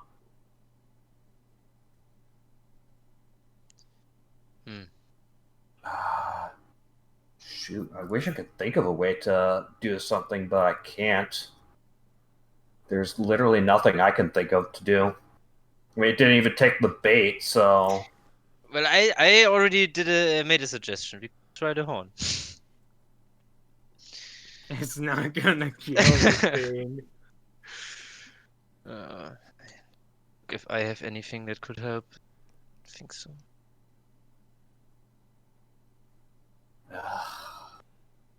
I mean, maybe... I mean, the only idea I have is that I use my pyrotechnics and spread out the smoke inside of the water. You can't smoke the water. That's what you usually do to avoid smoke, is jump into water. Also, wouldn't we still get electrocuted if you touch the water?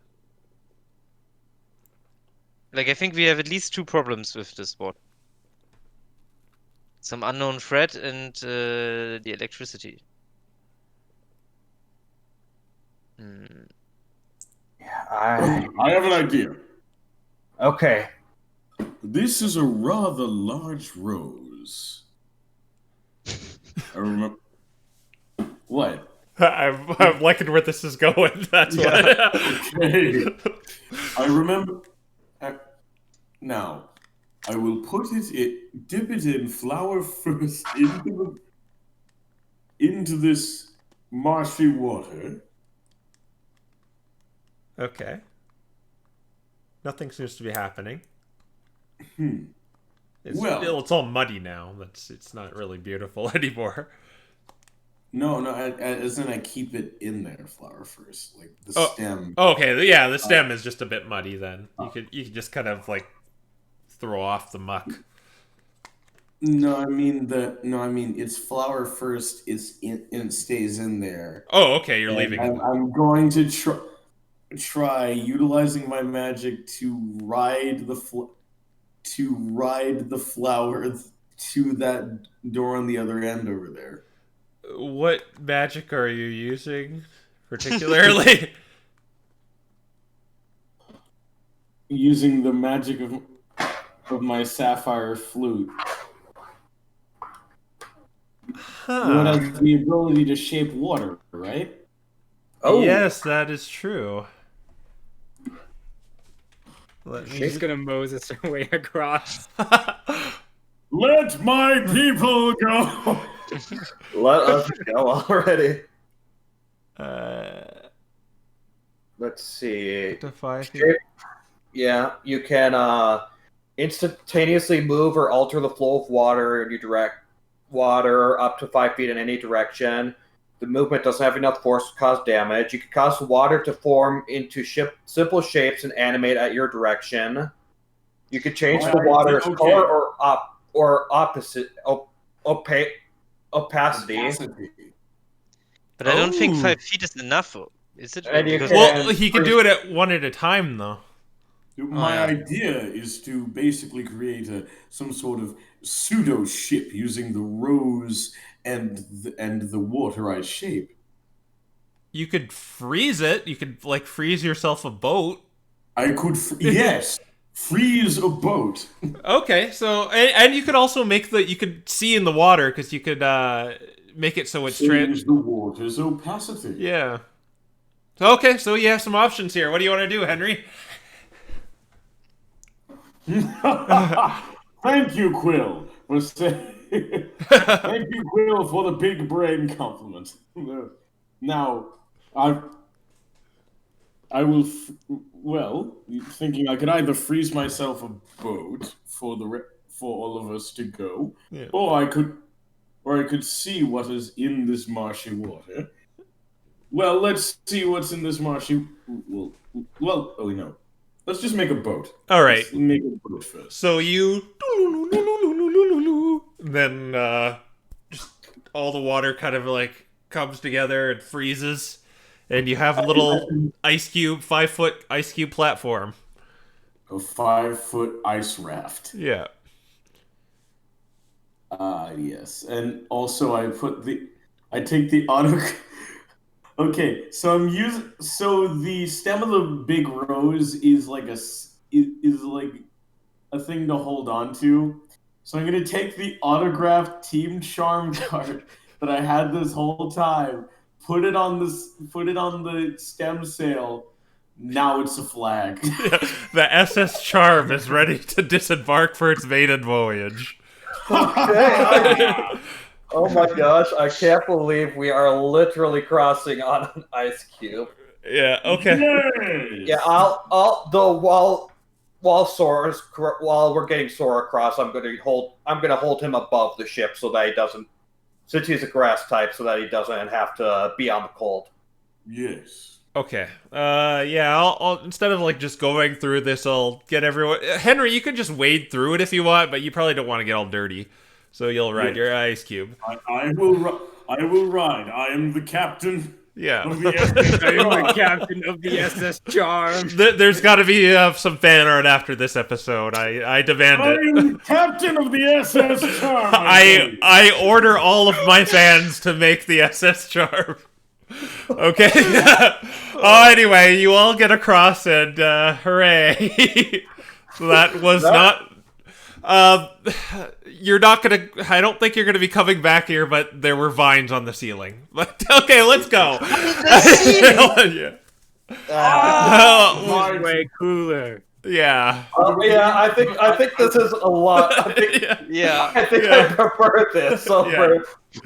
Okay. Anyway, what are you in? You're in another hallway. It just kind of goes to the left and goes north. Okay. It's a very small one. It's not as long and meandering as the ones you've encountered before. Okay, I guess we're traveling down this hallway. All right. Yep. There is a door in front of you, and the hallway goes to the east. Wait, what? So there's a door to... let's erase this swamp map. Yeah, can you... Yeah. Can you make it? So you can... This is you coming out of the swamp room, right here. You turn left, and then you go up, and there is a door right here, and then the hallway continues to the right, and there's a door right here. Okay. Yeah, I say we go the first door first. The one right in front of you. All right. I agree. Okay, yeah, check for traps. All right, Books. Elvis, the trusty plate finder. No. Plates are our greatest asset. Yeah.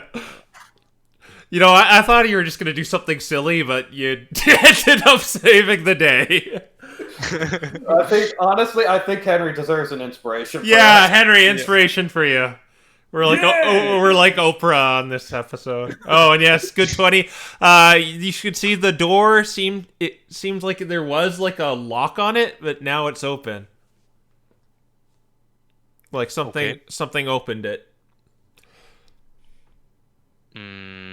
Like I mean, yeah. I mean, like prior before getting here, it seems like there was a lock, and so either someone opened it or something opened it. Okay, before I open the door, I turn to the camera and say, "It seems like somebody else was here before, because as you can clearly see, this lock has already been picked. Maybe it's another one of those green ninjas. Oh, brilliant! But I don't think they are smart enough to pick locks. No, so we should beware. What's in door number 2? Let's get ready, ladies and gentlemen. Yeah. But, wait, did he say what's in door number 2? Oh, well, he's saying this door in front of you. Ah, okay.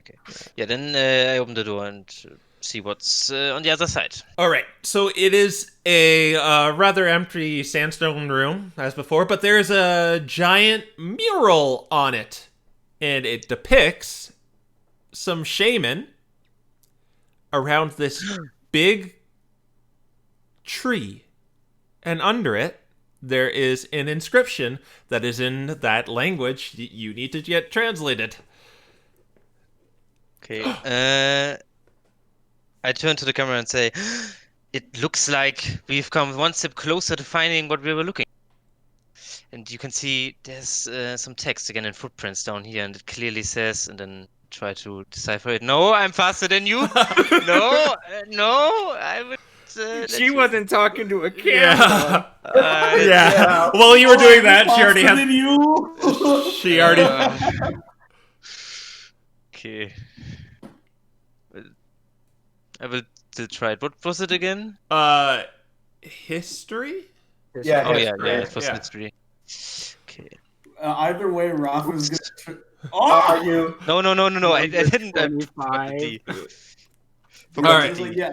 Okay. Either way, Raffa translated it better. Yeah. So yeah, as you deciphered it, but like as you're deciphering it, like Raffa kind of cuts you off. It says, "Oh, where'd I put it? Not hat of cheap tricks. We don't need hat of cheap tricks right now." Yeah. Are you sure? Okay. I already used the hat. Okay. It says this. I can repeat it if you want me to. We shaman are children of the great life-giving tree.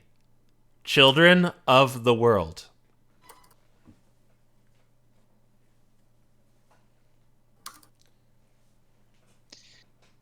We shaman That are the it? children of the life-giving tree. The great life-giving tree.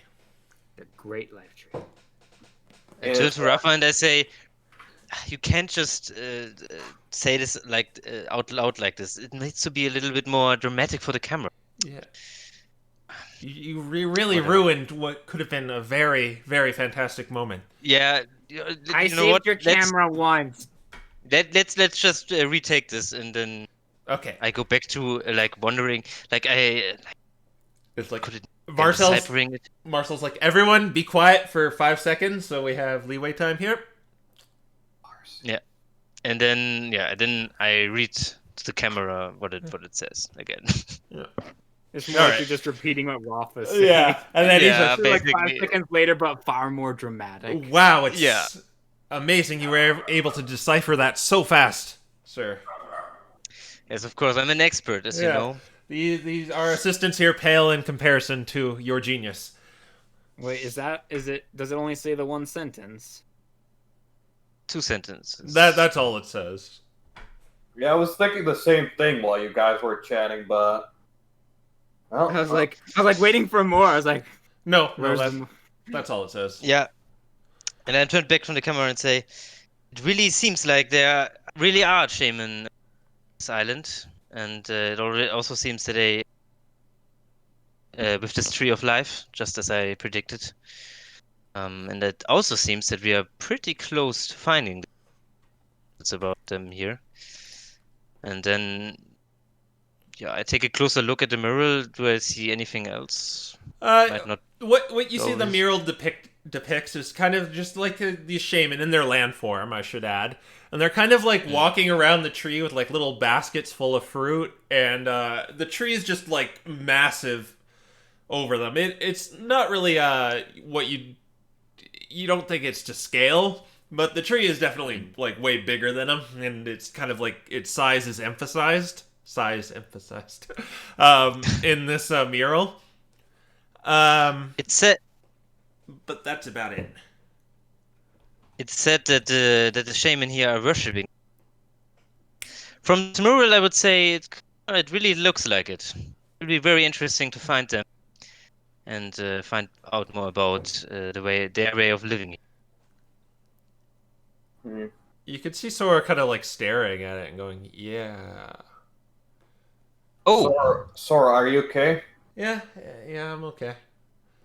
Sora, what do you know about these shaman here on this island? Nothing. Do you know anything? I've lived in Lucretia, but this seems somehow familiar. Familiar how?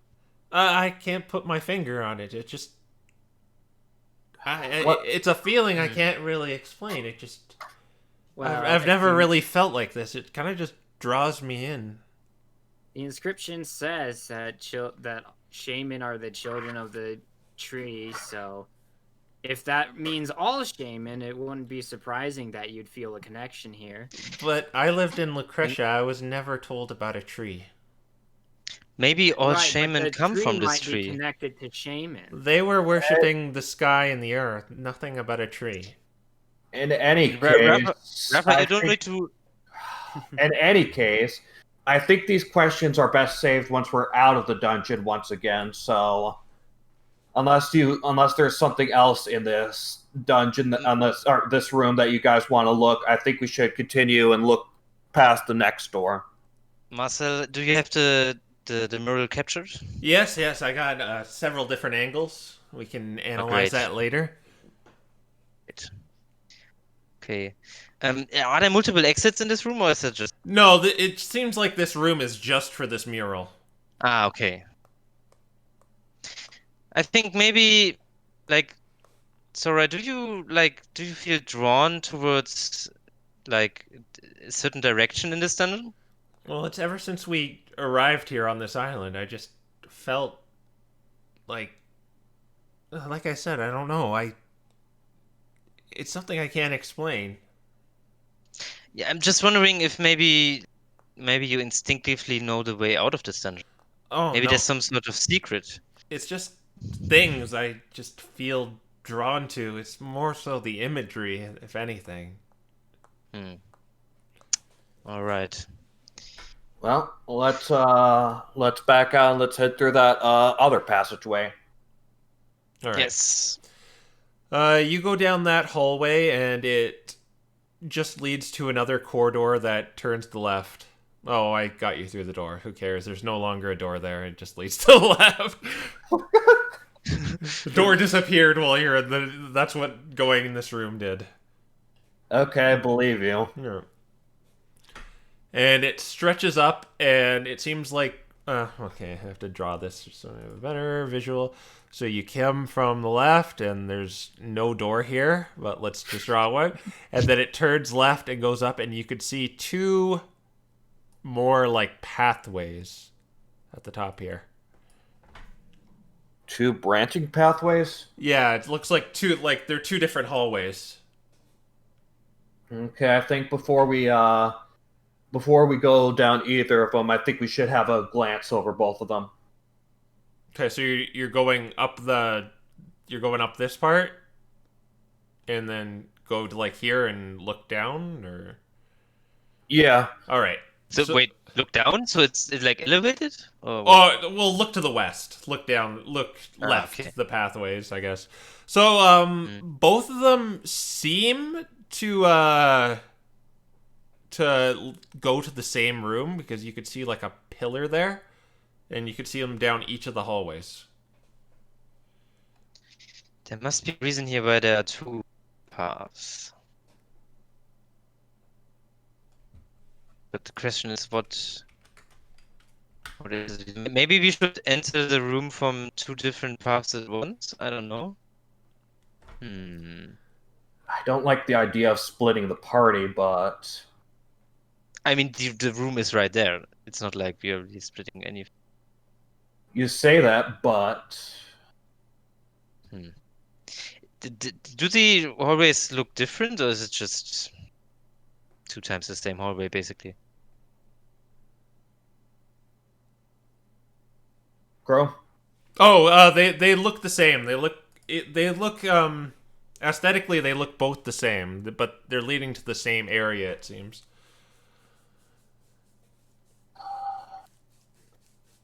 Like they're just kind of long. You see the kind of vines growing through, some cracked stones.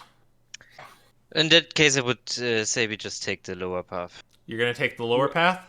Do they have any pressure plates near? Oh yeah, we should probably check for traps. How are you checking for? Because it's kind of it's relatively long. So how are you gonna check for pressure plates? Are you just gonna get down and feel around, or The edge of it?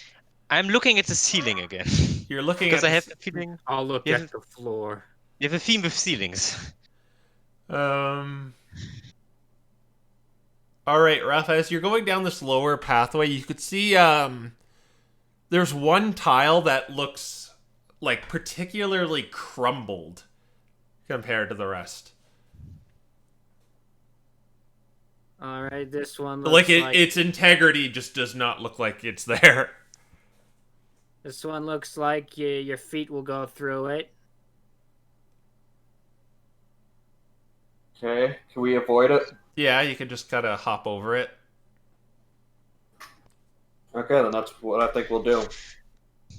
Yeah. Okay. You are now in a very it seems to lead another one of these rooms that seems to be like in a jungle.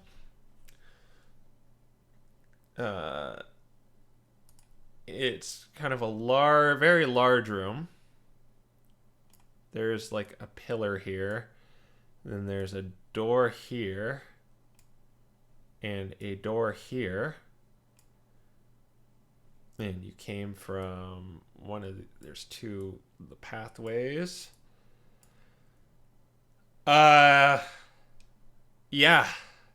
That's what you got. It's like you're outside right now. It's kind of like opened up. There's kind of walls around you though still. But it's a very large room. Got lots of foliage and grass and stuff. And there are 2 ways out that are basically like mirrored, like also like we have 2 ways down here, and there are 2 ways up there to get out. Well, those 2 ways down there are the hallways. Those 2 ways Yeah. up there are doors. Ah, okay. And there's a pillar that And goes all the way to the top. Yeah, it's just a pillar that goes to the top. Is there anything significant about this pillar? No, not that you can see. It's like cracked stonework.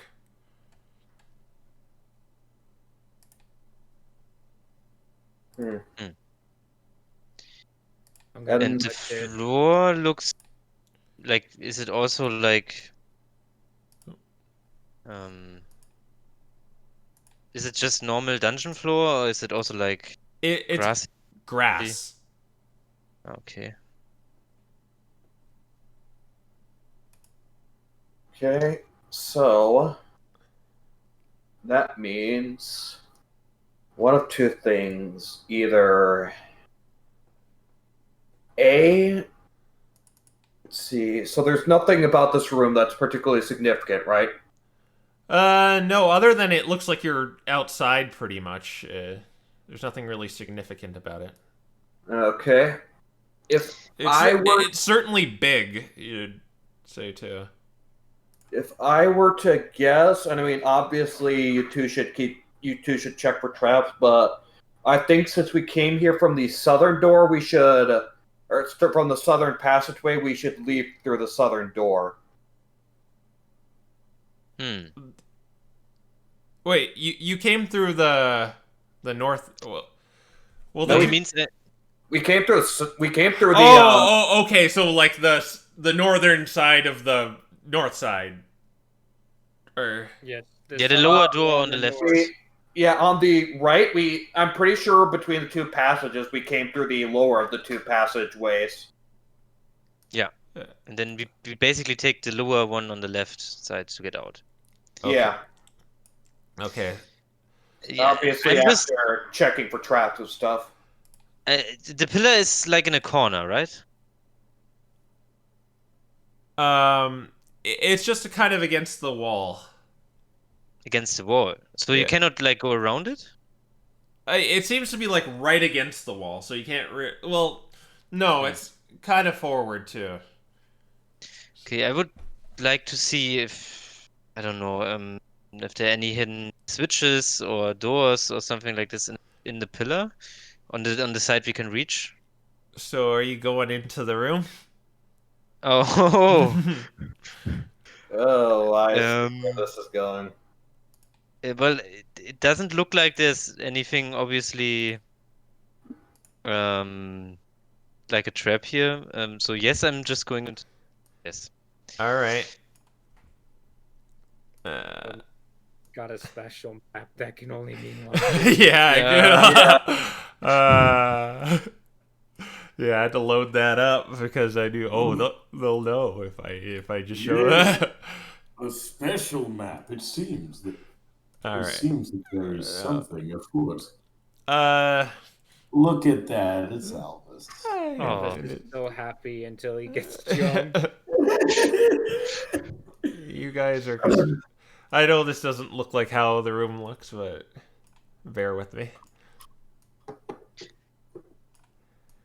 All right. So is there actually like natural sunlight coming in? Yeah. There's definitely. It's an open area. It looks like you're outside right now, and there's like light coming in. Strange. Kind of looks like we're outside, but we're actually still in the dungeon. Mystery dungeons are really full of surprises. I was just going to say, like, where's Rodney? I miss him. I miss him so much.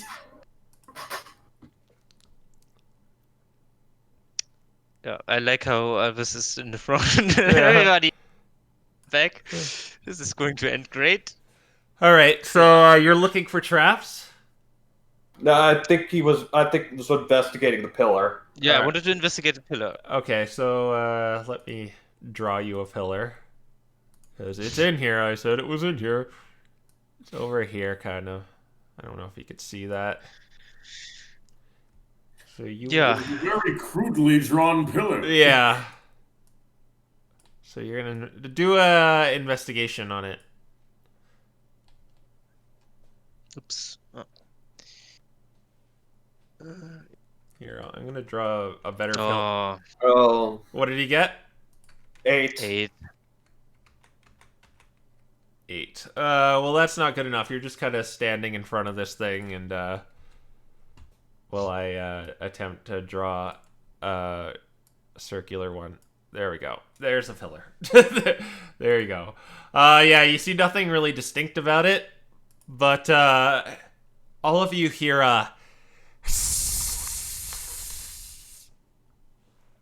Oh no! Of course. I turn around, look to the group, and like look through the room to see if there's anybody here. There doesn't seem to be anyone here. You could have sworn you heard a hiss. There's something here that's invisible. Oh no. Okay, it seems like we are not alone in this room. It seems like the theme of invisible enemy is continuing. Man, sounds a bit like a snake. That could be any number of different Pokemon. Okay, Alvis is trying to get back to the group. Okay, and as you turn tail, and Ron is like, "Boss, what were you able to find out about that pillar?" A giant Arbok kind of like comes down from the ceiling, like in your. Oh my gosh, it's huge. Yeah, and it's right between me and the party. That's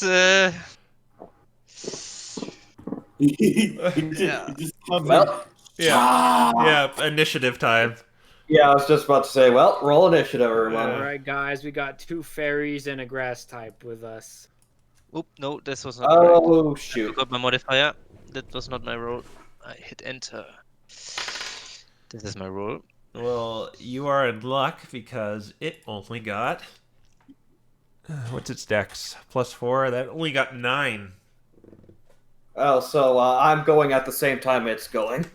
I'll let you go first, or second, or whatever you want, pretty much. I'll go first. All right. Just because because it kind of sucks to go first, because it's like, oh no, I gotta make the first move. So what did you all get? 19. I think I'm going first. I got 18, and then Henry got 11. Yes. Henry got 11. Let's make NPCs just simple 15. And oh, okay. Actually, that would go here. Oh, great. There's more to this room than meets the eye. Is that everyone? Elvis, Raffa, Henry, This is Lucius, the boss. Arbok. No, Elvis, this thing just dropped from the ceiling, and it's in your grill. Oh my gosh, it's a giant Pokemon. Yes, it is. So I guess it's time to fight now. I say, but like with a little bit of like uncertainty in my voice. Yeah, say, kids, don't try this at home. Yeah. Okay, so Firebolt is just a normal attack, right? Yeah, it's just a straight up D20. Yeah, I'm not going to. I'm gonna say it's like attempt to- Flame Burst. Yeah, I'm not going to attempt to get near it for now. I'm just trying to attack it from a little bit of a distance, and I'm using Firebolt. Okay. Multi-attack. Oh no, you don't get multi-attack with spells. Oh, Yeah. Oh. Yeah, I told you that before the stream, that you don't get multi-attack spells. Yeah, this was where I asked if it's just a normal attack, but okay, I get it. Yeah. Mm, You do have movement, and it will not get an opportunity since it's not 5 feet from you. yeah, I think Albus is just going to.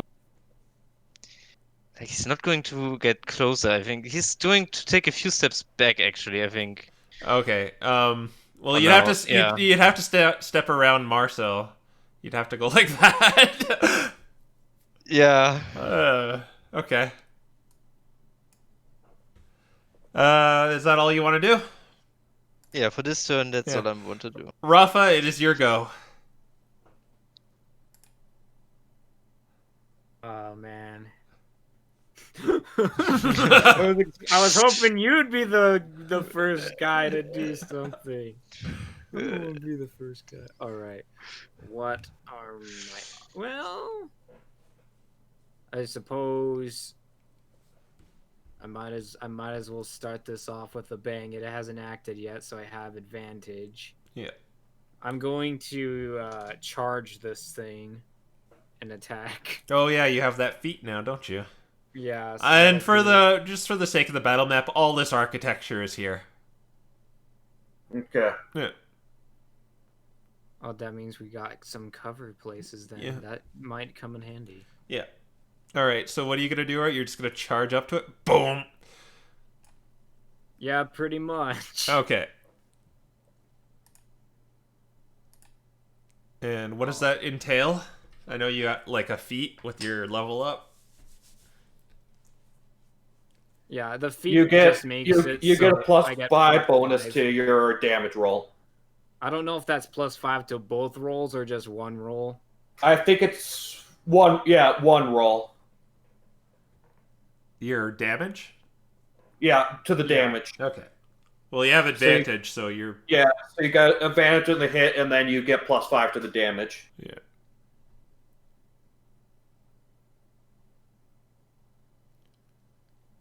Let's see. So add +5 Plus to 12. And I got a 1. Perfect. Good thing there's a second one. Yeah, you got multi-attack. Does the second attack have an advantage too? Yeah. It doesn't. I'd say it does, because it's kind of in the same action. Well, it doesn't matter. It's a 25. So both hit? Yeah. All right. Okay, so Ralph has dealt 13 damage so far, and 13 damage. So 26 damage. 26. All right. Yeah, you charge headlong into it and smack it into wherever its body might be. Its abdomen. All right. You're just gonna stand there now and stare down this thing. I mean, it's not like I can disengage like some other guys we used to have. Yeah. Okay. Fair enough. So then we go on to the next thing in the queue's turn, and 2 of these Ekids come out. I knew it. Yeah. Yeah, I was like, no boss has no lackeys. Yeah, he's gonna go there, and he's gonna go there. Let me just pull up their stats here. I'd rather just do this virtually. Oh, that scared me. Apparently, also intensity surrounding Henry. God, with my dog always barking out the window. Yeah, dogs being dogs. Mm-hmm. All right, so they're both gonna. It's gonna bite Alvis. 11 plus 6 to attack. Jeez. So that does 1d4 to the turn. So Alvis, you take 5 and make a Constitution saving throw. Oh man, the thing has a Yeah, it has a poison. Poison fang. So yeah, make a con save. And you passed. You're good. Raffa, it's gonna attack you. It got a 4. Yeah, that's not hitting. Yeah, it got a 4. Raffa's AC Well, is yeah, it's 10, but it didn't hit you.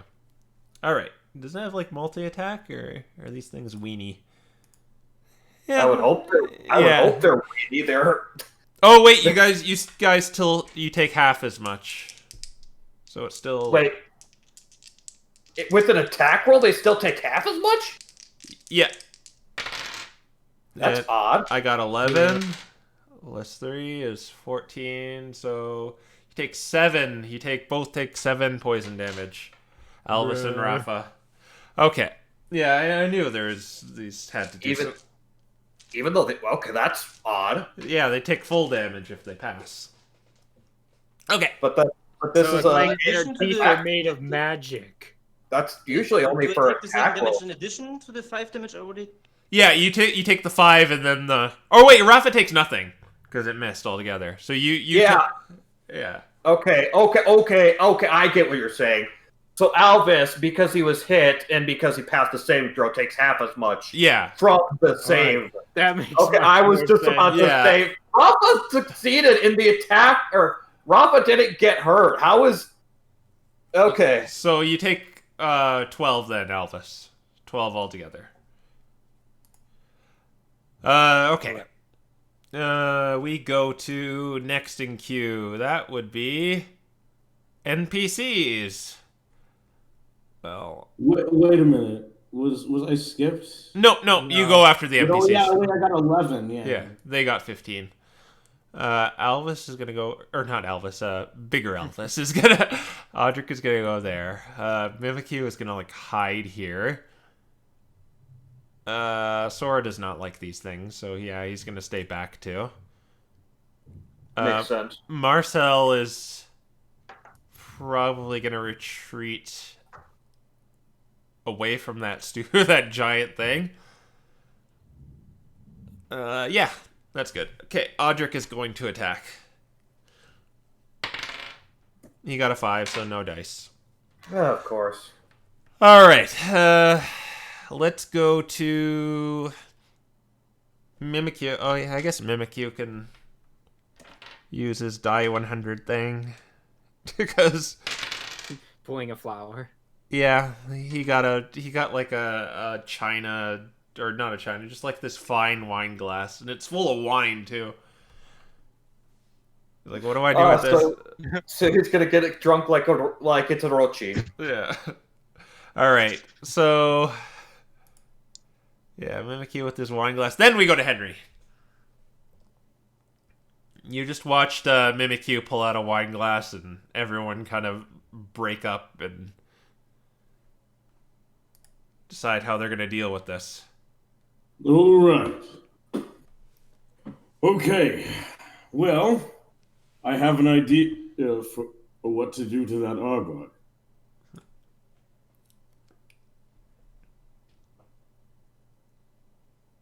All right, I have. All right, I have this written down.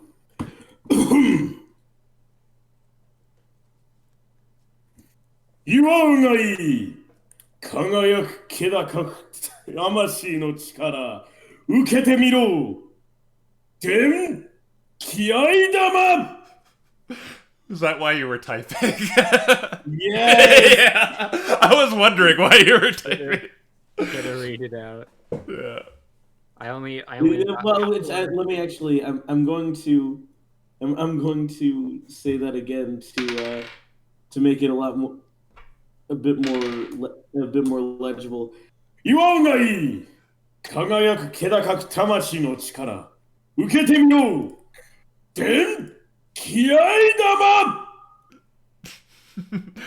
Unfortunately, it passed, so it's only going to take half damage, but definitely good theatrics there. Yeah, that's 3 die 8. If you want to know what I said, I'm gonna tell it to you after the stream is over.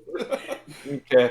Oh, no. Yeah, probably a smart move considering Demonetize. this is gonna last a bit long. So 8 damage. Boop, boop. All right. You gonna hold your position, Henry? You have movement. And you're pretty safe to move around, but I shall jump up of my position, and then I jump up my position. Just strike a pose. just kind of like Lucius, just kind of sitting there like non-theatrically. So it's a good juxtaposition. Okay. We go to Lucius now. Okay. My turn. Okay, first things first. I am going to use my bonus action to cast Wrathful Smite. Okay. And then I am going to attack the Arbok with my Rod of Rotting Rod. Oh, your giant baton? The baton? Yeah, the baton. All right. Not the rod, the baton. Nice. Okay. Oh, wait. Oh, wait, yeah. 22. 22. Yeah. I thought it was 16. But... Okay. Let me check what my damage is on that. I'm pretty sure I got it right. Okay. It takes 13 bludgeoning damage, but since I had Wrathful Smite active, it takes D6 psychic damage. And is it weak to psychic damage? Because it's poison? No, there's something about this Arbok that suggests something's not natural. It's a void shadow. Okay. Give me a wisdom saving throw. It has advantage. Of course it does. Oh, wait. Let me just read this to make sure. Mental fortitude. Yeah, okay, yeah, it has advantage. Yeah, of course it does. It just got a 20. Of course it did. Yeah. Never mind. Yeah. It was either a 14 or a 20. Or what kind of saving throw was it? Whiz. Yeah. So a 23 then. Yeah, no, that's not even close to my spell save DC. Yeah. Oh man, this thing has a brain. Okay, well, I have multi-attack, so, okay, my modifier is this. Another hit, I assume? What'd you get? 23. Yep, you hit it. Now, how much damage did you do before? Okay, I did 13 bludgeoning damage, and then I did 6 psychic damage. 13. Okay. All right, got it. Okay. And how much this time? I haven't rolled yet. 5, and I'm going to use a level 1 divine smite with that, Okay. which I believe it's 2d8, I believe. Yeah, 1 is 2. Yeah, Yeah, unless it's thought so. Unless it's a fiend or undead. yeah. Is it a fiend or undead? No. Yeah, I didn't think so. Okay, 6 radiant damage. Ugh. 6. So yeah, that was 6 radiant damage, 5 bludgeoning damage, 6 psychic damage, and 13 bludgeoning damage altogether. All right. And is that all you want to do, or all you can do? Yeah, that's all I can do. Okay.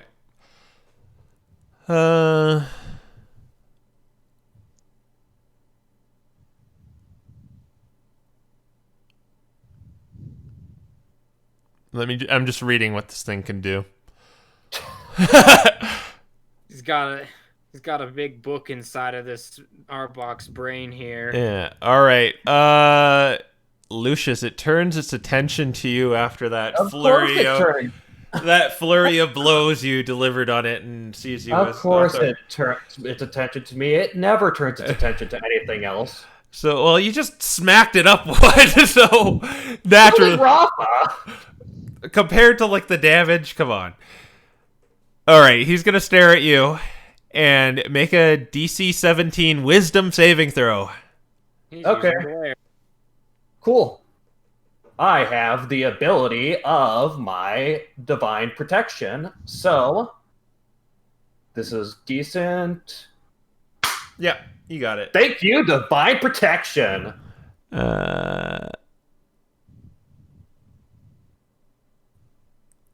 Okay, well, you feel like it was trying to do something related to you almost feel like it was trying to like peel into your mind. Like you could feel layers of your mind being peeled away, and it was gonna maybe try and use fears against you, but you have strong mental fortitude and are able to stave it off.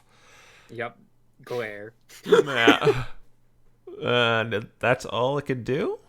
Yeah, it's funny because it has an ability called mental fortitude.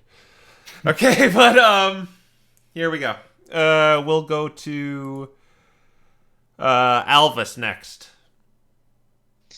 Yes. So Elvis will attack the Ekans. All right. That's attacking him. Yeah, with his claws.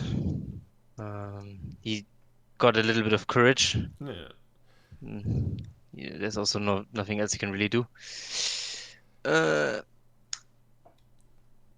25. You hit. So do the damage with your unarmed fighting. 4. Ugh. Your damage rolls are really bad. Yeah, Yeah. really not that great. Another Okay, one. I'm going to attack again, but this time with my silver spike. It does a bit more damage, but Yeah, that's also a little more risky. Ah, great. Yeah, Just great. Well, that was a nat 1, so you weren't hitting regardless. Yeah. Okay, and then I'm going to use action search, and I can attack again twice, right? He's a scout fighter. Yeah. I believe that. I believe that claw actually does 8 because you have like the unarmed fighting thing. Oh. Yeah, the spike does a bit less, and that's the way I made it. Wait. But on the sheet it says 1d4 plus 3. Oh. I must have made a mistake then. Because it should be, Oh, darn it. It should be a bit more. Want me to... What type of fighter? Because I gave him something... Let me just, I'll be... Just keep going with your turn. I'll figure it out. Okay, I will attack with the claws again. 19, I guess that hits. I guess I can just roll the other attack roll as well. Yeah, so might as well. The claws again. And that misses because Yeah, that's it's 1 again. Of course. You've been rolling a lot of nat 1s. Yeah. Oh, I know what it is. Okay, so the claws give you +8 to attack, and you're plus... Yeah, we did it right. Yeah, okay. Okay. So they just have more of a chance of hitting. Yeah. Okay, so I will roll damage for the 1. More chance? No way. So you didn't hit him? I did hit him with 1. Yeah. And how much damage did you do? 6. 6, okay. Excellent. Jeez, I don't know why, but you are rolling nat 1s like it's freaking Christmas. Yeah, it's really not that great. Not your proudest moment, sir. No. Okay, Raffa. You've been a bad boy on Christmas, and Albus Sam has never- been giving you nothing but nat 1s. Albus's first time in combat. It's your turn, Raffa. Why don't you show him how it's done? All right, let's see if the parser feels like being. Well, you got Ekans and the Arbok, and you could kind of target right now. Well, I'm gonna focus fire the Arbok since we've already hit it 3 times between 3 people. Okay. Yeah, you hit it. And also, I forgot to mention, Lucius, you feel like you're immune to whatever it was trying now. Oh, interesting. For 24 hours. Yay. I don't think that second one hits. No, it doesn't. It does not. 12 does not hit. So you do 12 to it? Yeah. Okay. We will pass the turn on to the Ekans then, unless you have something else you want to do. The Ekans is going to make a strategic move right there. And kind of cut you off from the rest of your friends, Elvis. And it's going to try and bite you. And it hit. It got a 22. Of course. So make another Constitution saving throw. Oh, jeez. Oh no. Okay.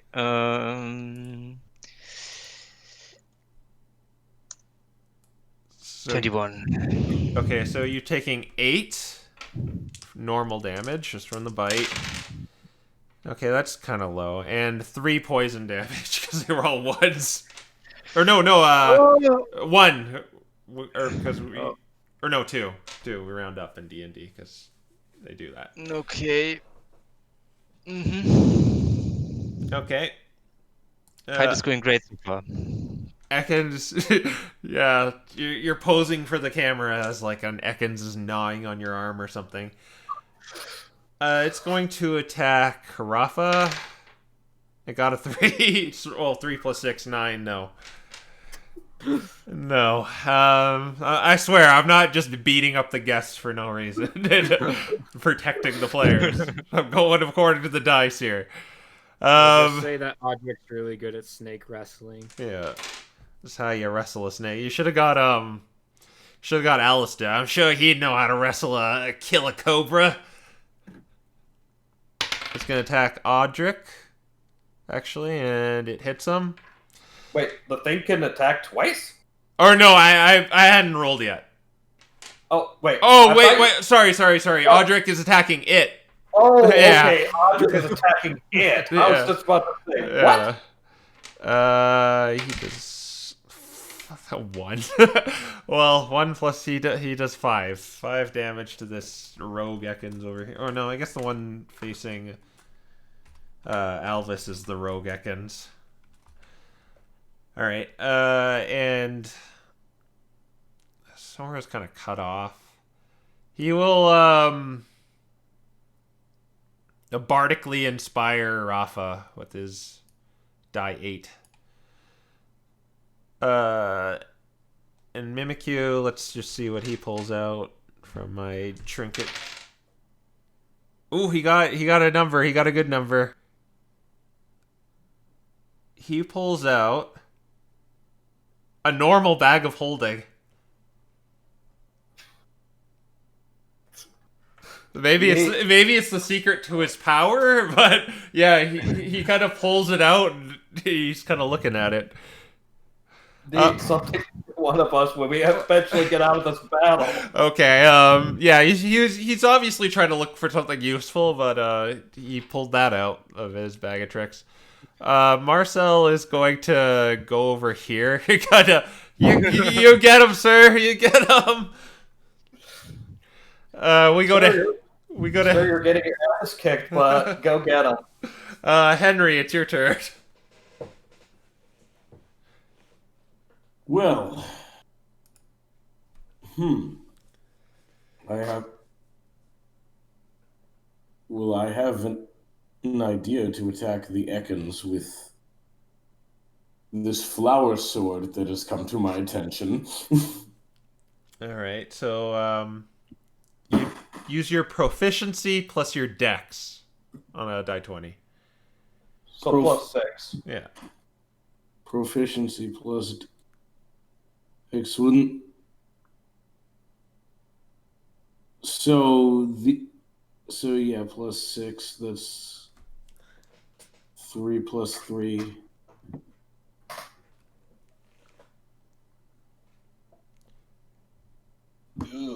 Oh no! You're kind of not used to this style of fighting, so I'm not used to fighting with a sword. It's So you kind of whiff with it. You think, maybe a few more swings, or that was just a warning swing. You just wait till next turn. Just wait. That I meant to do that. That was a distraction. Lucius, or I guess you'll be right here then. Lucius, it's your turn. Okay, I am going to use my bonus action to cast Searing Smite this time. Okay. Casting all the smites, and time to keep on pressing the attack. All right. Holy crap! Nat 20! Okay. I'm also going to add a level 2 Divine Smite with this. All right. This is... Now I understand why Parser earlier today said it didn't hate you. Okay. Oh my gosh. Ew. Well, 5 bludgeoning damage. Let's see. Maybe it does hate him. But 4 fire damage. And 27 radiant damage. Okay. Oh my. 7. Okay. All right. It seems it hisses out in pain, I guess, as your fire and divine holy shit is flying all over. I forgot. It needs to make a Constitution saving throw as well. All right. Passed. It got a 21. Of course it did. Yeah. All right. Okay. You have another attack, or did you already... Yeah, I haven't rolled it yet. I just... All right. And there we are. And there's the whiff. We all have to whiff at least one shot. You thought you were getting your second wind, but you're second winded. Can I action surge? Multi-class into a fighter. Okay, I can't multi-class. I don't have the charisma for it. Oh, yeah. Okay, we go to the Arbok next, and since Lucius has built up an immunity to its evilness, Henry. Oh no. Henry. Or doesn't want to use one of these, Oh no. No, actually. It's going to do this evil thing. Let me see what it does. It may not What have... is this void shadow made of?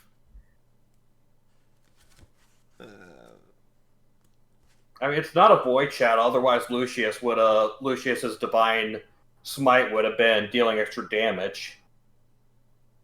Up to 12 creatures. Oh, cool. Oh, for the love of...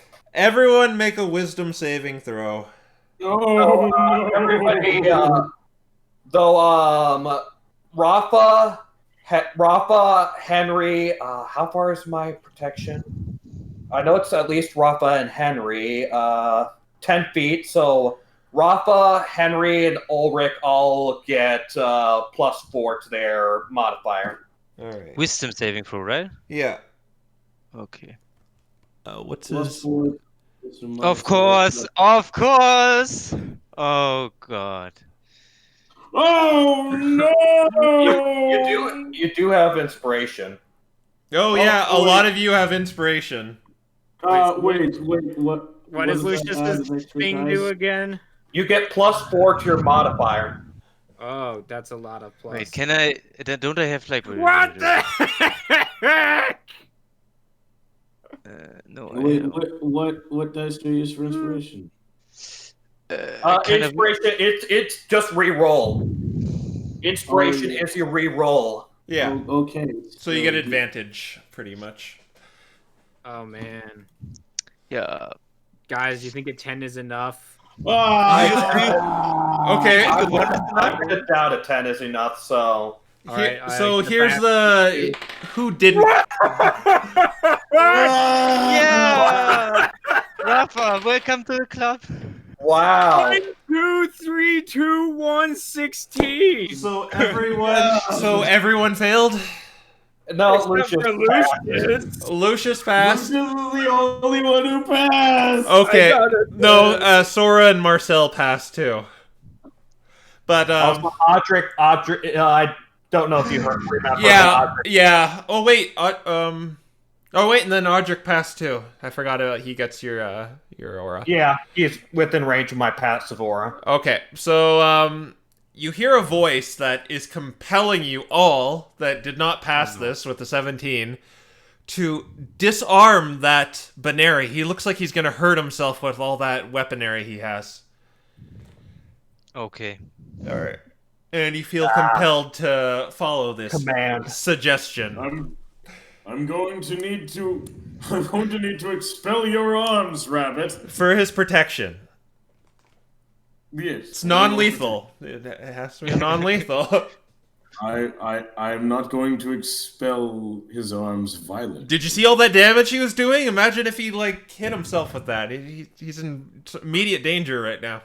Okay. I am very much in agreement. All right. So you're all compelled to do that until it is fulfilled, or it loses concentration. I think it's my turn next after Lucius. Yeah. Okay, Elvis. Yeah, it's your turn. Oh, great. Can I still use my bonus actions or?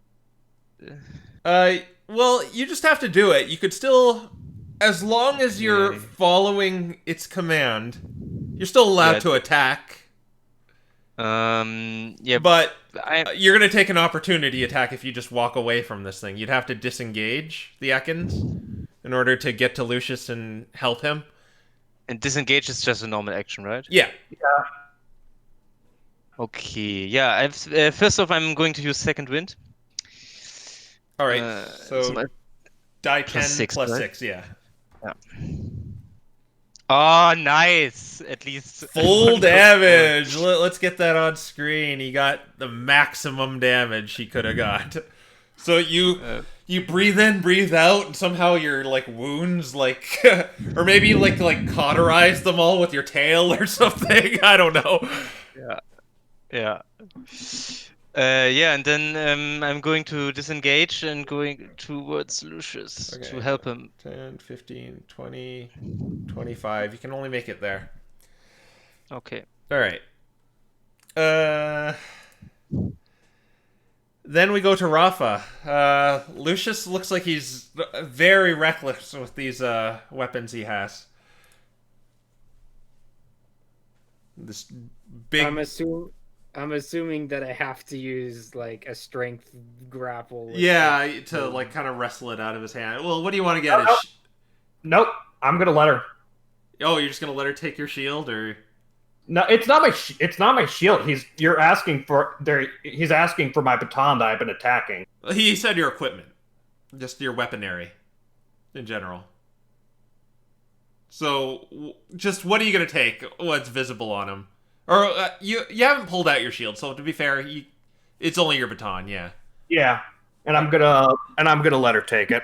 Okay, yeah, you've taken it, Raffa. You don't feel compelled to do this anymore.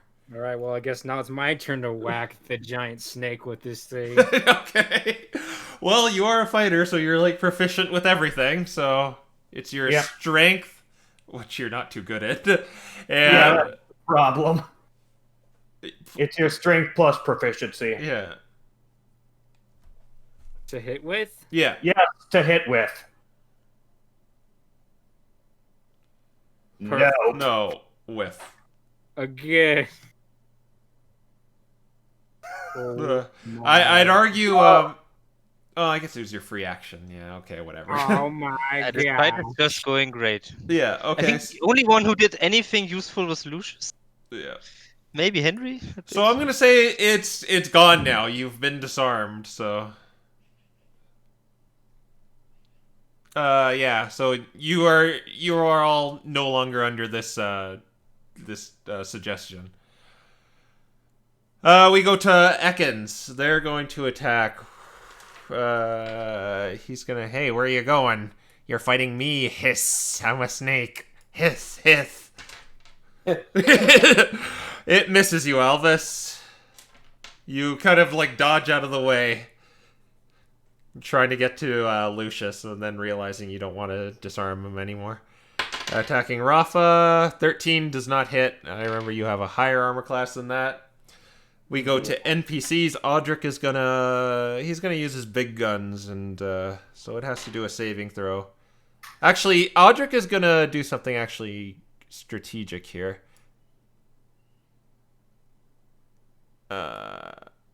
He's gonna aim his fire breath in such a way so he hits the Ekans and the Arbok. So they make saving throws. Oh, Arbok gets advantage. Oh, he failed.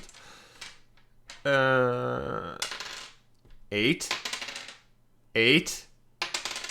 7. So that's 15, 23. 23 fire damage to both these clowns. Ekans goes down. Nice. Blech. There you go. NPC did something. Congratulations. Henry, it's the bodyguard. Henry, it's your turn. You were compelled to disarm Lucius, but now you're like, oh no, why would I want to do that? What am I saying? Whatever. Okay. So whatever. Back to the Ekans, the real threat in this situation. The Ekans is dead. Well, there's another egg. I mean, the Arbok. The Arbok. I mean, I said Ekans, didn't I? I meant to say Arbok. Yeah, it's like back when we were in the sewer with the B-sharp and the Spaniard. Mm-hmm. The Arbok, to the Arbok, I shall do something a bit more unorthodox.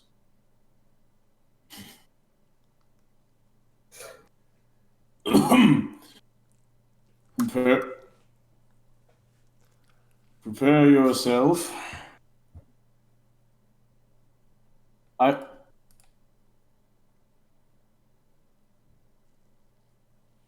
will utilizing my usual quick wit. I will magic missile. I like how you're like building out and just magic missile. No, it's Sinister! Sinister! You see anime speed lines with this too. So it's 3d4, I believe, plus 2. Yeah.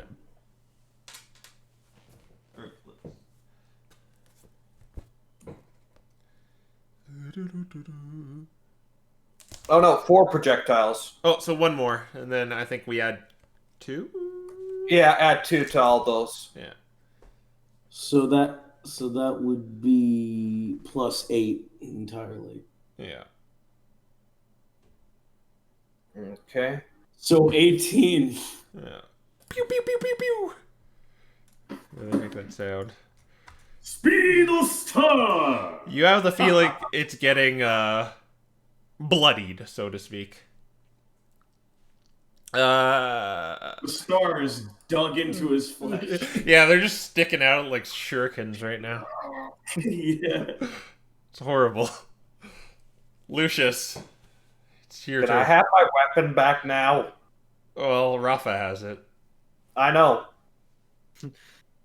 Yeah. Okay, I'm going to use my free action to grab my weapon and then start whacking it again. Okay. Whack away.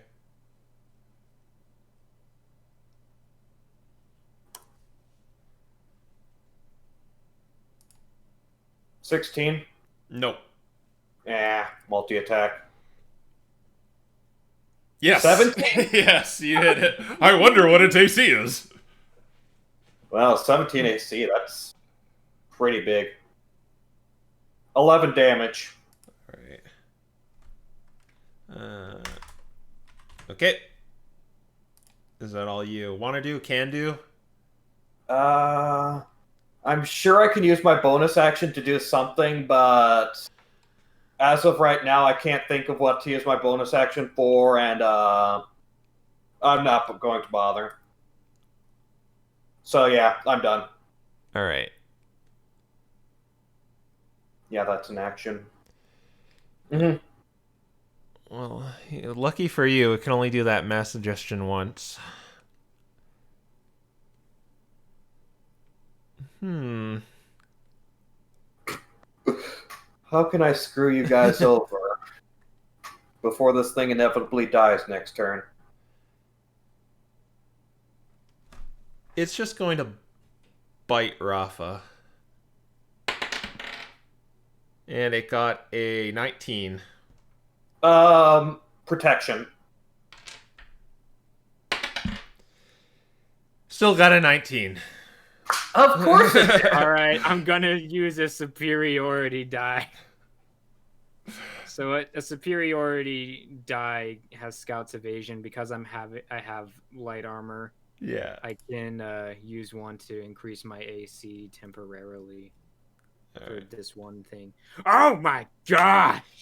It works because my AC is 15, 16, 18. So Yeah, you're 18. Oh, lucky you. it's just enough, but that's like the third 2 I've rolled. Well, it was enough. Okay, well, it doesn't get to do anything. Alvis, it's your turn. There's an Ekans behind you, an gigantic Arbok in front of you. Yes, and I was just going to try something cool for the camera.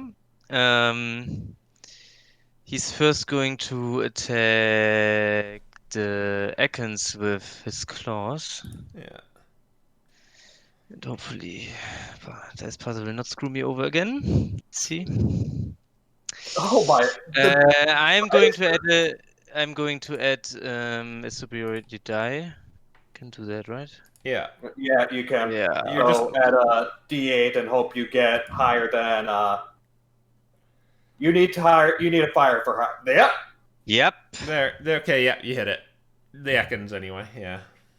Are you going to use your Okay. next superiority die in the attack itself? Just burn them all at once. Can I? You can if you want to. Superiority dies add to damage, to specific hits, and AC. So No, you can if you want to, but that would burn your superiority. Yeah, no. I will not. I will just do normal attack.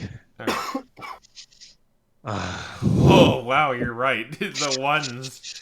I would have used the superiority. Parser is being I could still use a superiority die now, right? Yeah, you could. Yeah, okay. Whatever, It's a die. Ah! Parser is being Yeah. a dick. Out to get you. Okay. You have another attack still, so you have. Yes. Yeah, and on the other hand, I have my silver spike, and I'm ramming it into the Arbok. All right, give it a whack. Okay, let's see. Yes. Yeah, it hits true. Okay. Oh man, is this the moment? No. Oh, that's 7? okay. Are you using a superiority die? You phrased that like I could maybe finish him off, which would be pretty. Well, it could be two things. You could have already finished it off, or you are maybe short of finishing it off. You know what? Whatever. Let's just use another one. That's not a great idea, but whatever. Yeah. Asserting your superiority, you jam this spike into this Arbok, and it cries out a psychic wail that you can all hear in your heads. It's like... and it just kind of falls down with its eyes open. Apparently, Great job, sir! Apparently, it becomes Donald Duck as it's dying. Yeah. How to look good for the camera, use all your superiority die in one. Yeah. That's really what the superiority die was for. Yeah, I think I used it perfectly. Yeah. I'll say, like, the superiority really made him look cool. Like, had the anime slow-mo. It had, like, his sweat drops kind of going in slow motion as he thrust the spike. Oh my gosh. It had, like, little sparkles behind him. Anyway, the Arbok is down, but the Ekans still lives. Or the opposite, the Atkins is down, the Arbok still lives. No, the Arbok is... Oh, he attacked the Arbok. Yeah, Yes. He literally like stabbed it without even looking at the thing to look all cool anime. Yeah. Oh, okay. Cool. It's one of those things where you, like, use both hands to, like, thrust under your shoulder. Everything I was did in the fight failed, but the one thing that should not fail succeeded. Yeah. So I'm happy. All right. Raffa, it's your go. Alright, well, I guess I gotta go dash into the seconds and rip it to pieces. So, bonk. Yeah, you can use the thing, so... I mean, you have to hit, but if you hit, you get to add +5 to your damage. Yeah. Amazing. That does not hit. That one does. Yeah. Alright. Now I have to do math in my head. What? 13. 2 ones in a row! 13? It looks like it's on the brink of death. You gonna really let Alvis get both killed? I like how you're doing this. Yeah. The Ekans is seeing its both its brethren and its essentially master going down. It's gonna disengage and it's going to try to retreat to the ceiling. It's going to disengage and then 10, 15, 20, 25. It looks like it's crawling up the ceiling. Alright, I should ask, it's Henry's turn next. Are you going to pursue this thing, or are you just going to let it go?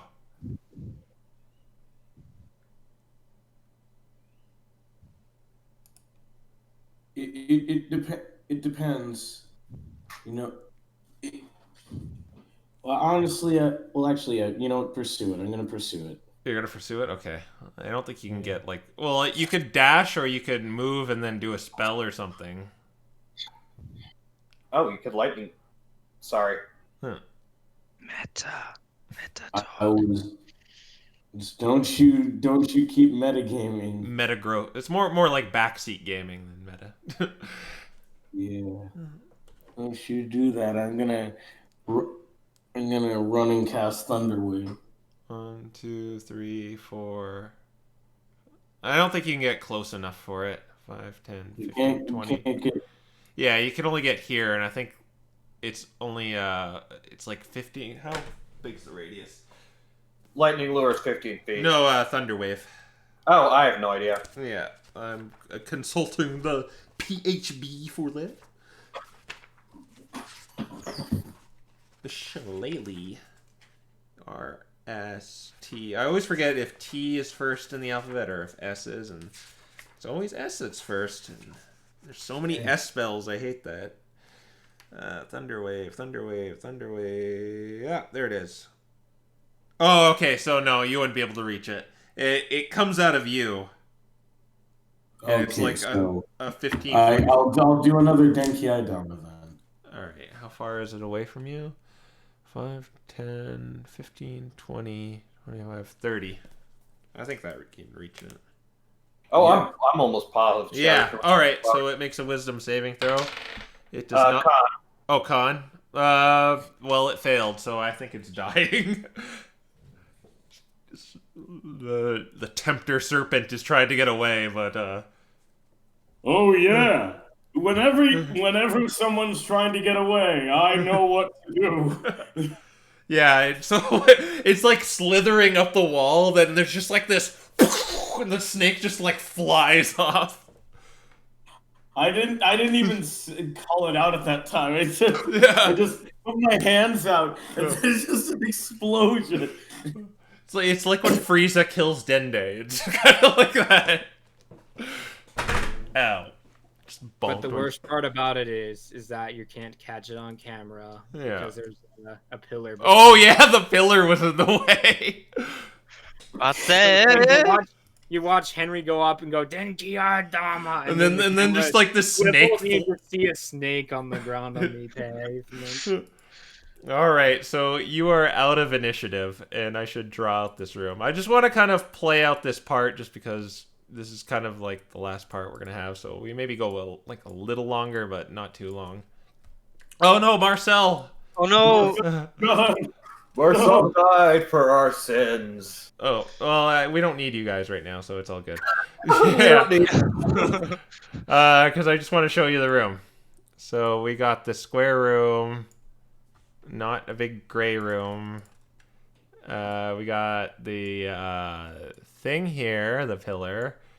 Are you guys going back? Do I need to draw the hallways? No. No, okay. Good. There's a door here and a door here. The door on the bottom looks particularly... There's something fancy about it. Fancy? Fancy pants. We were going to go through it anyway. Yeah, I was thinking of doing the bottom one anyways, because we went through the bottom to get here. Okay. When you look at this... Oh. Yeah. No, continue. When you look at this door, it's not like a practical door with a handle. It actually has like kind of like a slot machine where it has kind of these symbols on these on these slots, and there's a button next to it. And the symbols are the following. Like you could manipulate this thing too. It's not like pressing it. It does any. There is a symbol of a Gracidia flower. There's one of a tree. There's one of Mew. There's one of a shaman. There's one of Xerneas. And there's one of the earth. On these 3 slots, these symbols are on all of them. And there's a button. Okay. Well, I know... Okay, I have an idea. Obviously, it has something to do with that description of we shaman are the children of the great life-giving tree, children of the world. So it's definitely. Oh wait, there's only three of them. Shaman free Tree, Earth. or- Yeah, shaman free. Shaman free Tree Earth. But how do we get this combination button here? we manipulate it. He said we can manipulate it. Yeah, you He can, said it, but I mean, how? you like kind of spin them like if you that's what they you mean. roll like wheels kind of. And there's like these stone imprintations of all these symbols. Okay, I get it. So yeah, it looks like a slot machine sort of. Yeah, so we Actually- go shaman, tree, earth. All right, you put that in. Well, you align those up, and then Press the button. you hear they start whirring, like they start like just rolling like wheels, and then you hear the door go, and then it starts to open. And there is a shit ton of treasure in here. Oh, Yeah.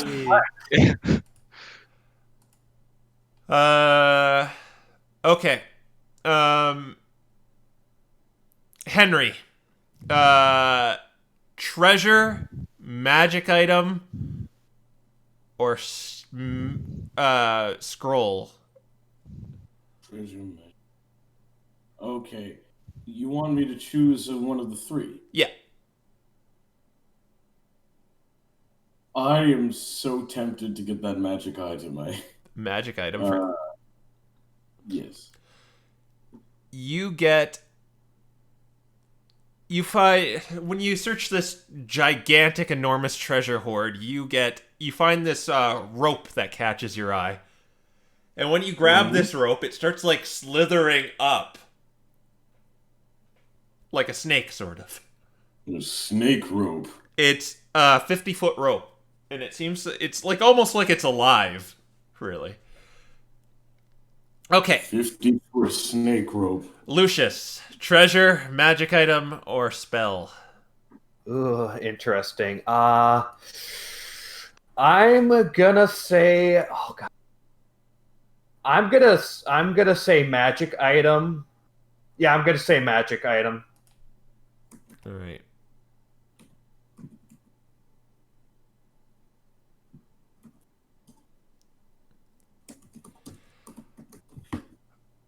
Hopefully something fitting his personality, but we'll see. It's something that doesn't. I'm rolling on like a random generator here, and I found something that's fitting of the dungeon. So you get a staff of Python, but let's say it's a staff of Arbok. All right, Raffa, same question: treasure, magic item, or scroll spells? Might as well go for the magic item. Did you get enough of those? We all get the magic items.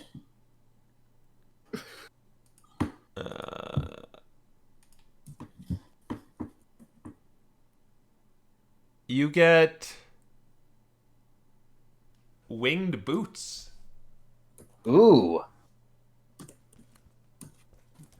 They're like little. Let's just say there's 4 of them, so they caught your attention. They have like little tiny wings on them.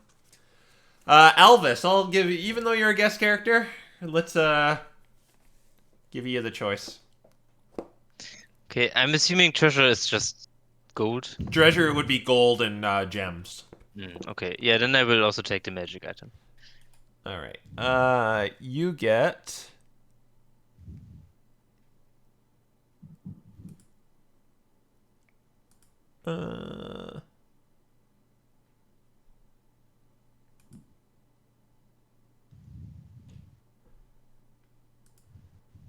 Just a sec of waiting till like one that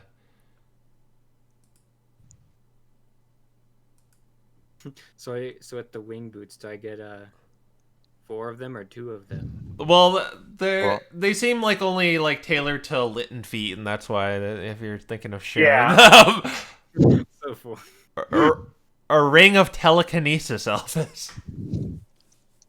Okay. What that? I don't even know what that does. Let's I like how you gave me something that requires attunement by cleric, druid, or warlock. Forget it. You don't need that. Yeah, I figured you were going to say that, but I just thought I'd mention it. Yeah. Ring of telekinesis.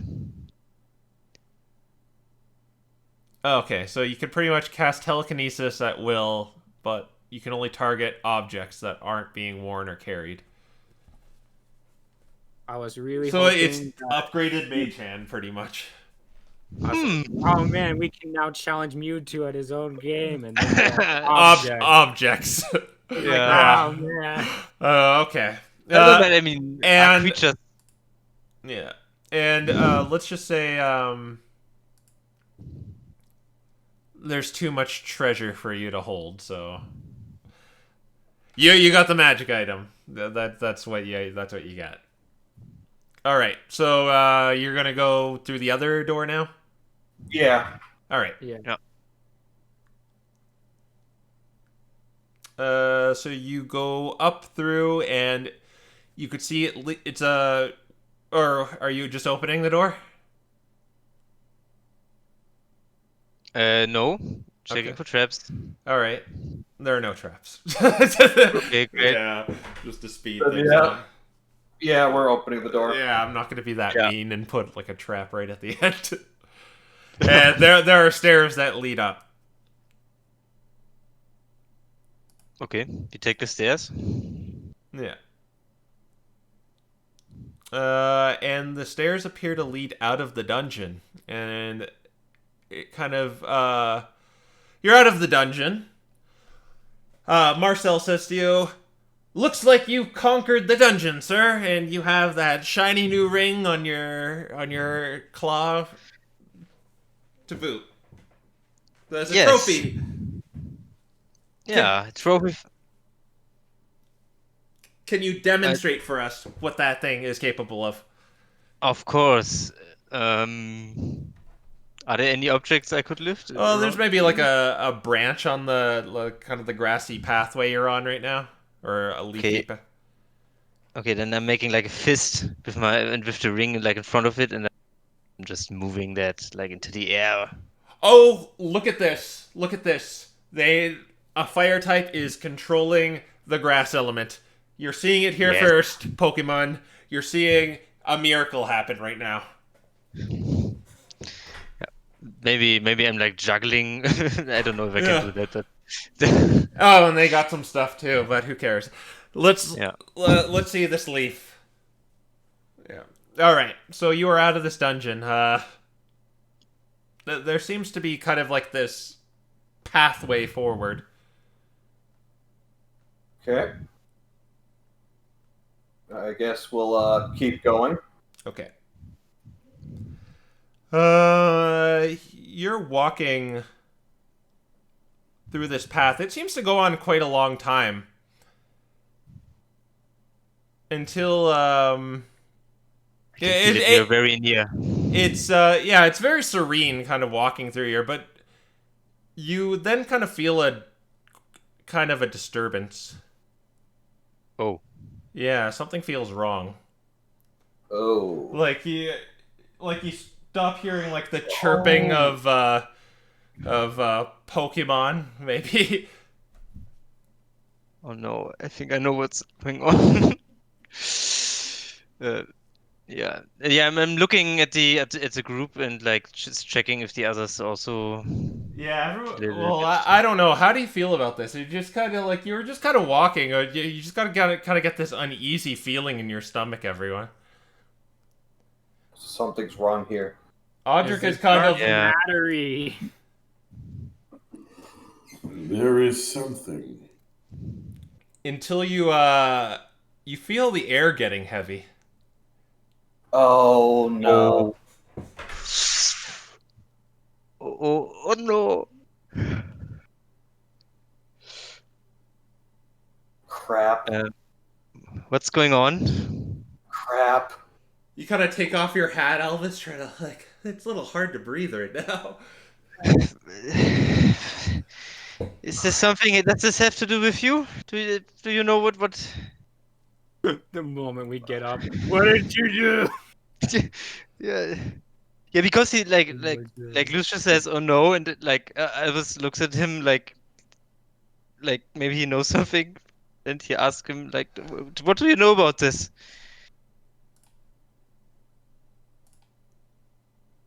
Let's back away now. Okay.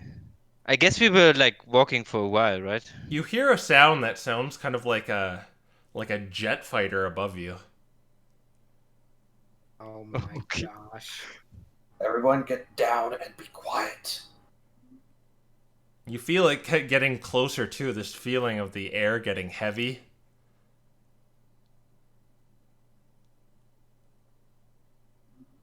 I'm getting down. And then, as you look up, you see this white figure start to descend down on your position. Oh no. Is it Mewtwo? It is familiar to all of you, and that thing that you shouldn't know the name of. And yeah, it is. Oh no! And he just kind of like just lands right in front of you guys trying to stay down. And he's just kind of like looking over at you, looking over you all. But, sir, who's this now? I don't know. Who are you? Her paw in his mouth. He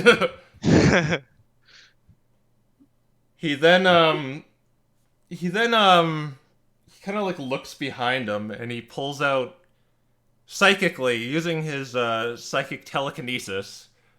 Shoutouts to you, Albus. He has this red handkerchief and he says, "Who does this belong to?" None of us, as far as I could tell. Rain! Is it yours? No.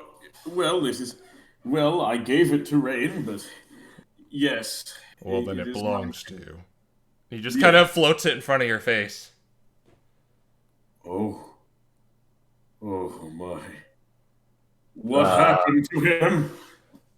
Thank you. It's how I found you. Oh. Now, which one of you is the human? You killed him already, or have you forgotten? What? There's another one. No, there isn't. Why would there be another human, aside from the one you already play killed? games with me. I'm not playing games. I'm telling you how it is. You killed a human, remember? I told you who it was. You killed him. He's dead. Audric says to you, Lucius, is this another one of these chaos guys? No, he is someone else. He's after humans. Well, there are no humans here. He's right. There are no humans. There are absolutely no humans here. I am not a human. I'd like to remind you that we've met before. I told you that Pikachu was human. You killed him. He's gone. There are no more humans that are part of this group. You may leave. There is another one, and I know it. Oh, really? Are you certain? How are you so certain? Your friend confirmed it. Our friend confirmed we were traveling with a human, yes. He left us long before, I assume, he would have met you guys. How do you know that? And because you just told me that he confirmed it. No, you were speaking as if you knew what he said. How did you know that? I said, and I quote, if he probably confirmed it, he left long before we met you. You notice Sora shaking. So, I don't know why, but the human you're looking for is the one you already killed. There is none other with this group. I'm not leaving until I find out who is the human. Then you're Take going the to. boy! I grab Sora and just. Then you're going to be waiting. Then you're going to be waiting for a long time because there are no humans here. You killed him already. I'd like to remind you. Audric, you could see, kind of takes note of Sora shaking, and he says, I am. I told them to lie for me. So let them go, and we'll settle this between the two of us. That's when Mewtwo's eyes glow, and he starts trying to grab Audric. Okay, roll initiative. Initiative!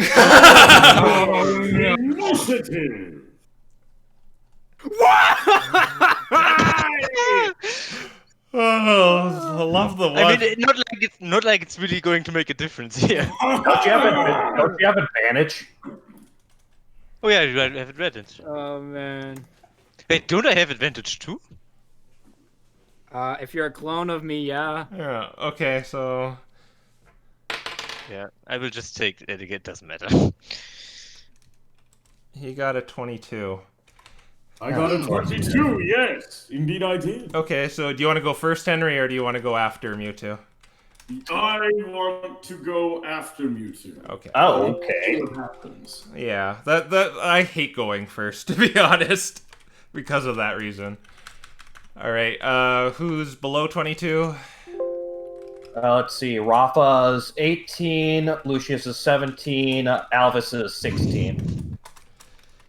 And NPC gang, they're 20. Okay, he's gonna do his usual thing, and he's gonna grab Audric and get absurdly high. So I don't think. No, he loses. So Audric is now floating. Okay. I'm trying. Oh no, I'm Henry, it's your turn. It's my turn to shine. Snake rope. I know I just got you, but now would be a great time to use you. So what this rope does, I'll let you. It could just tie on to whatever you want. It's a means of like climbing up high places. Oh. But you could. We're gonna put it around Andre. Yeah, you could get it around his leg and maybe try to hold him off. Okay. You command. Well, you actually have to tell the rope what to do. You have to. Come on, wrap around Audric's leg. Kind of like it's like the magic carpet from Aladdin, really. And it like nods at you and then like knots around this Charmeleon's leg. Okay. Yeah, it does that. We go to NPCs. Audric is going to try to break out. He got a 3. It seems most of the NPCs are too scared to do anything. Raffa, it's your go. All right, how close am I to Audric? You were all like next to each other, so you could. He's just kind of like floating in the air right now, so you could. And Henry's got a rope on him. Yes. All right, well, I'm going to jump in front of him and use the immovable rod, and I was gonna do that despite the chat. So what? You're going in front of Audric and putting a immovable rod in front of him? Yeah, so I'm more or less bear hugging him with the immovable rod in my hands. Okay. Am I after Raffa? Well done, cat. Well done. Yes. Okay. Yeah, sure, you do that. He wouldn't contest that, so. Oh, Audric, anyway. Lucius, what do you want to do? Okay, first things first, I know this is probably pointless, but I'm going to use my bonus action to cast Sanctuary on Audric. Okay. this is probably going to be fairly pointless because I'm pretty sure he can easily break through my wisdom saving throws, but Yeah, worth trying. yeah, it's it is what it is, and I will use my action to basically help keep hold on to Audric and keep him from being captured. And I'm going to yell at the Mewtwo and say, "There are no freaking humans! Stop this madness right now!" Okay. And yeah, that's my turn. Alvis, it's your turn. Okay, so what I want to do is I want to use. I don't know if this is actually possible, but I want to use my ring of telekinesis, and I want to basically move the immovable rod. So with the telekinesis, so that it basically, even if like Mewtwo tries to like move him out of the way, like I want to have it like always in front of him, so he cannot possibly pull him any closer. But I don't know if my ring of telekinesis can actually. It cannot, because the immovable rod requires an obscene amount of force to surpass. Yeah, you'd have. Yeah. Yeah. Like, let me see. The immovable rod requires it requires 800 pounds of weight. 800 pounds. Yeah. Then I can move it. Yeah, in order to you can use your action, but it requires a DC 30 strength check. Yeah, but wait, telekinesis can move objects up to 1,000 pounds. 8,000. Oh, 8,000. Oh, yes, okay. 8,000 Yeah. and a DC 30 strength check. So DC 30 strength. Is this actually possible? I would have to roll a net 20, I think. But you know what? I'm going to try it. Let's see. Oh, this is the wrong channel. You scared? No. You try to move it with your telekinesis, but it just stays still. Okay. Okay. Then we go to Mewtwo. And he's not really getting past this rod, so he's just gonna walk over then, or float over. And he puts his hand on Audric's head in a very similar position as you've seen before, lifting him up off the ground, reciting his famous words. Your kind don't belong. And then he stops. And then he drops Audric and starts screaming in pain. And Audric falls to the ground and he's kind of coughing and spluttering. And when he gets to his senses, he just says, "Run!" What? Mewtwo is screaming right now on the ground. okay. Are we still in initiative? Untie yourself, Snakey. We gotta run. It quickly unknots itself, and then it nods, and it's like it spells out "Let's get the f out of here" in cursive handwriting. And yeah, we start running. Everyone's running, right? Are you taking to your? Yeah. Okay. That's where we'll end, I guess. I'm keeping the rod with me too. Yeah, you Not leaving it. You're running away, and you're like, "Oh, well, God, my rod." Yeah, we'll end there. I think we've gone on long enough. All right. Okay. Okay, yeah. That was interesting. Yeah. You were gonna silence spelling you too.